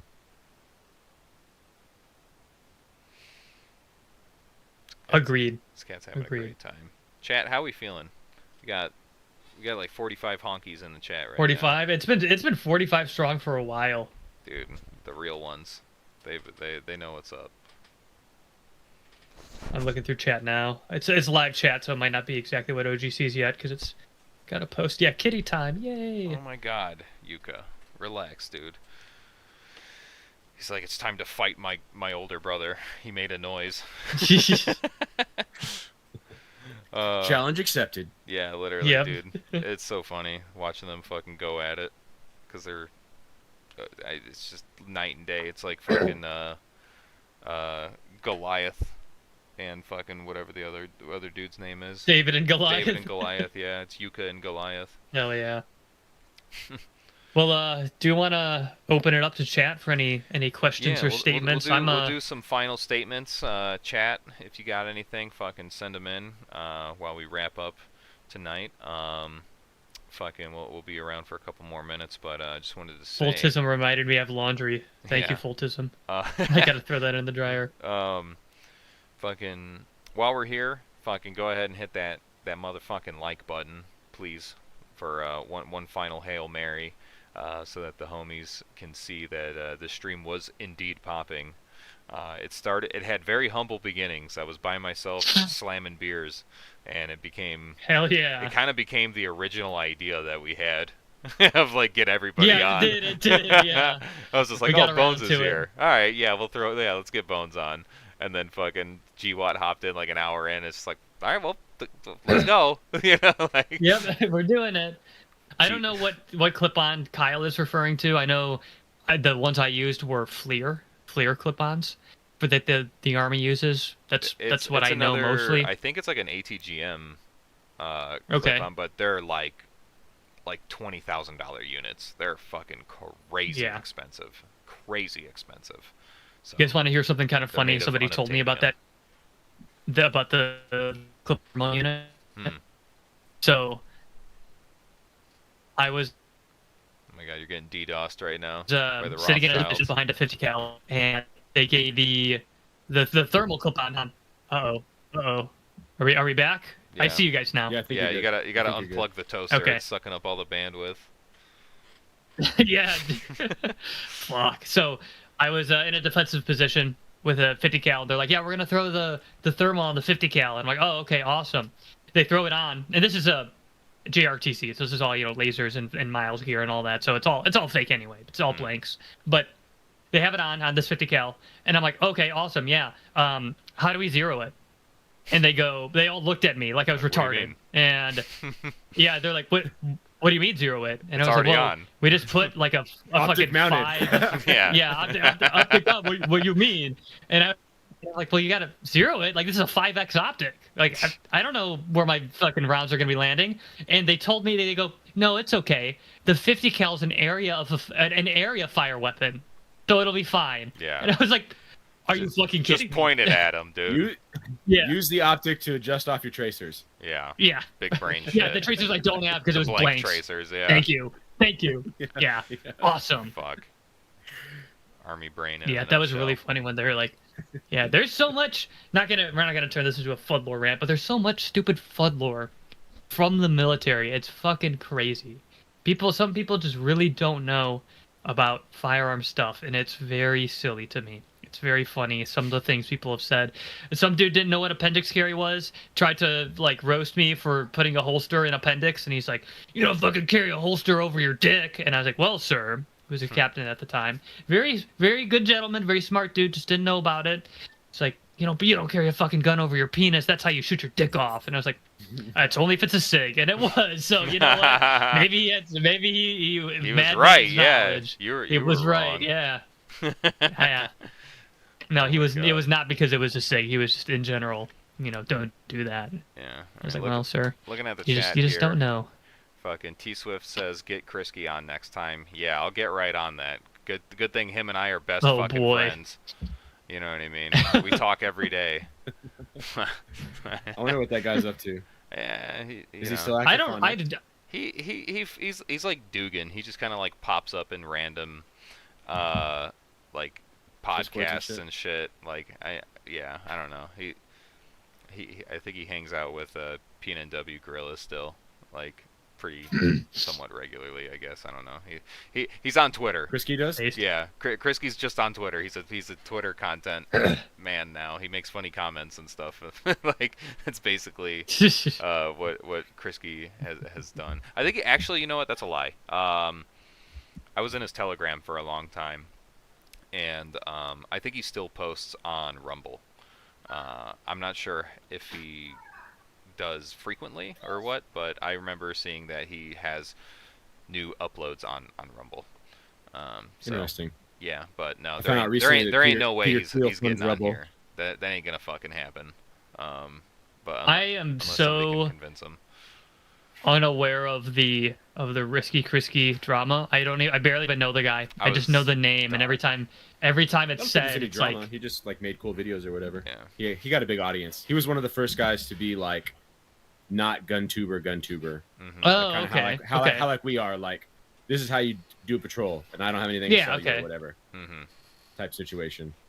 Gotcha, but he got thrown off the platform. Yeah. What happened? He was simply too based. Go into pretty schizo rants. Okay. Understandable. Yeah, he's gotcha. A cool dude. Holy sweet mother of PCC questions. Oh my god. Yeah, I'm sorry for invading the channel with this Slop. Chat's gonna go on for fucking ever if we bring up PCCs, dude. Holy shit. Okay, AR9 plus or PCC plus FRT viable. Viable for what? Short answer, yes for some things. If you're gonna put an FRT in a PCC though, I don't recommend an AR9 because the recoil is kind of aggressive on an AR9 unless you have a really heavy buffer, like a silly. Yeah, it's blowback. So like if you want FRT, put it in like an MP5 or something. AR9, yeah, it's cool. It's same controls as your normal AR and stuff. That's awesome. It's just going to be jumpier than it needs to be. So short answer, yes, depends on what. It's cool. I'm sure it's really fun. Just depends on what you want to use it for. Mm-hmm. Boom. That's like all of them. That's all the PCC questions. I would personally, as he was also asking, rifle length or pistol. For barrel length. For a PCC, don't go 16. 16's too much. 16's gay. Huh? Yeah. I mean, if now in the event of like the FPC-9, right? Because it's a 16-inch barrel because it's like almost impossible to make a pistol. Yeah, right. It is what it is. But if you have the option, if you want a PCC, go between like 8 inches and 12 because you're gonna get all the powder burn. They'll have less recoil. But it won't be super long, and 16 inches, some rounds actually experience velocity losses because they burn up all their powder too quickly. Patch Paladin, $2. He's asking, is the CAC BCG any good? Looking for best budget spares. My 18-inch was a CAC build, and it had a CAC upper, CAC BCG in it, and it was good. I'm a fan of CAC, not Knight's Armament, but KAK. Cool. KAK. They're definitely. I think they're a good middle road. You know, like not PSA, not B Kings, not Arrow. It's CAC above that. That CAC bridges the gap between BCM and fucking poverty ponies. So I do like CAC. And This stuff they're seems very good. I have active in the community too. Like if you're a Reddit tard, they're on all the time answering questions and like talking to people, and they make YouTube videos pretty somewhat regularly. But yeah, no, I like CAC. They've got nice customer service. I And like CAC. I like their. Yeah, I we see you love fucking CAC smiling, here. GWatt. What the fuck is so funny, huh? I've got heavy wife He aggro is over smiling. here. Yeah, my God. What's that? I said I've got heavy wife aggro over here. Oh, okay. Heavy Gotcha. Sorry, we're wife wrapping up aggro. anyway. Oh Yeah. my God, she's got the I like zoomies. CAC though. Their buffers are cool. What I got? Right on. Yeah. Yeah, I think we'll wrap it up with that. We're going on almost fucking 3 hours here. Good Lord, man. Jesus. Yeah. So anyway, in conclusion, let me pull up here. Super fun, super Jamie- silly stream Jamie, that went very long. Yeah, this started out as a very not serious stream, that became a really good one, honestly. So I guess it's not an irrelevant Guntuber Slop stream. We beat the irrelevant Guntuber Slop allegations tonight. Yep. One more day. But yeah, guys, thank you for joining. Everyone in the day. chat, all fucking like almost 50 of you. Bones, GWatt, guys, fucking, even though this was unplanned, I couldn't have asked for a better outcome. Honestly, this fucking makes it way better. So thank you guys for coming in, making a great appearance as always. Shout out to the supporters, all two of you, fucking full tism and Hell fat yeah. tuna. It's one more than me. Yep, let's go, fucking homies. You guys make me hard. You guys make me horny, fucking, to do this stuff. So, anyway, Jesus. check out the description. Check out these guys' channels. I don't have it in the description because I didn't think they were gonna be here. So, but yeah, you already know. GWatt Alchemist, Bones Maloney. Go check out their channels. Check out their respective Discords. Check out my Discord. Is in the description, free as usual, and it always will be. If you want a shirt, buy a shirt. And check out Rebel Spirit's website for all of your fucking gun larper needs. You got a lot of good, useful tools on there. Find good content creators, good shopping, all that useful shit. Yeah. So that's all I got. Mark safe from we streaming tomorrow, fellas? recommending. Oh yeah, that's After guy was this, asking. Are we brother. streaming tomorrow? We can. I mean, I'm game. We talked adjacent to the topic, but we never like really. yes. Yeah. We hammered down didn't. on You're it. right. We didn't. We could expound upon specifically, and I think the dissertation you wrote us was very good. I want to get into that, the answer of the question, and build upon it, change some things. Definitely. But I think that's a super good foundation for us. Yeah, I think we'll talk tomorrow. We'll talk what does a basic entry level LARP kit look like, and then maybe some other topics. I mean, we can throw in there too. Scout with $2. He says I have Holy money. He shit. says I got monies for the funny. Also, thermal Damn. rangefinder. Fucking yeah, I'm down. I'm all for it. I combine the I'm two. down. Why Yeah, not? I'm down for that. Yeah. Yeah, So yeah, thanks again, boys. Honestly, fucking, it's been fun. It's been real. Thanks for Probably having me, see you fellas. tomorrow, guys. Plan on it. Yeah. Plan on tomorrow. All right. Well, we're gonna do this again. So. 100 days of streaming. Yeah, 100 days Yeah, straight. We're straight, terminally 100 days online. Fucking yeah. And here's your homework for tonight. Go and bother Strapped Woodsman so we can get him on the stream because, like I said, I want to be friends with that guy. I like his content. I like his ideas. So, yeah.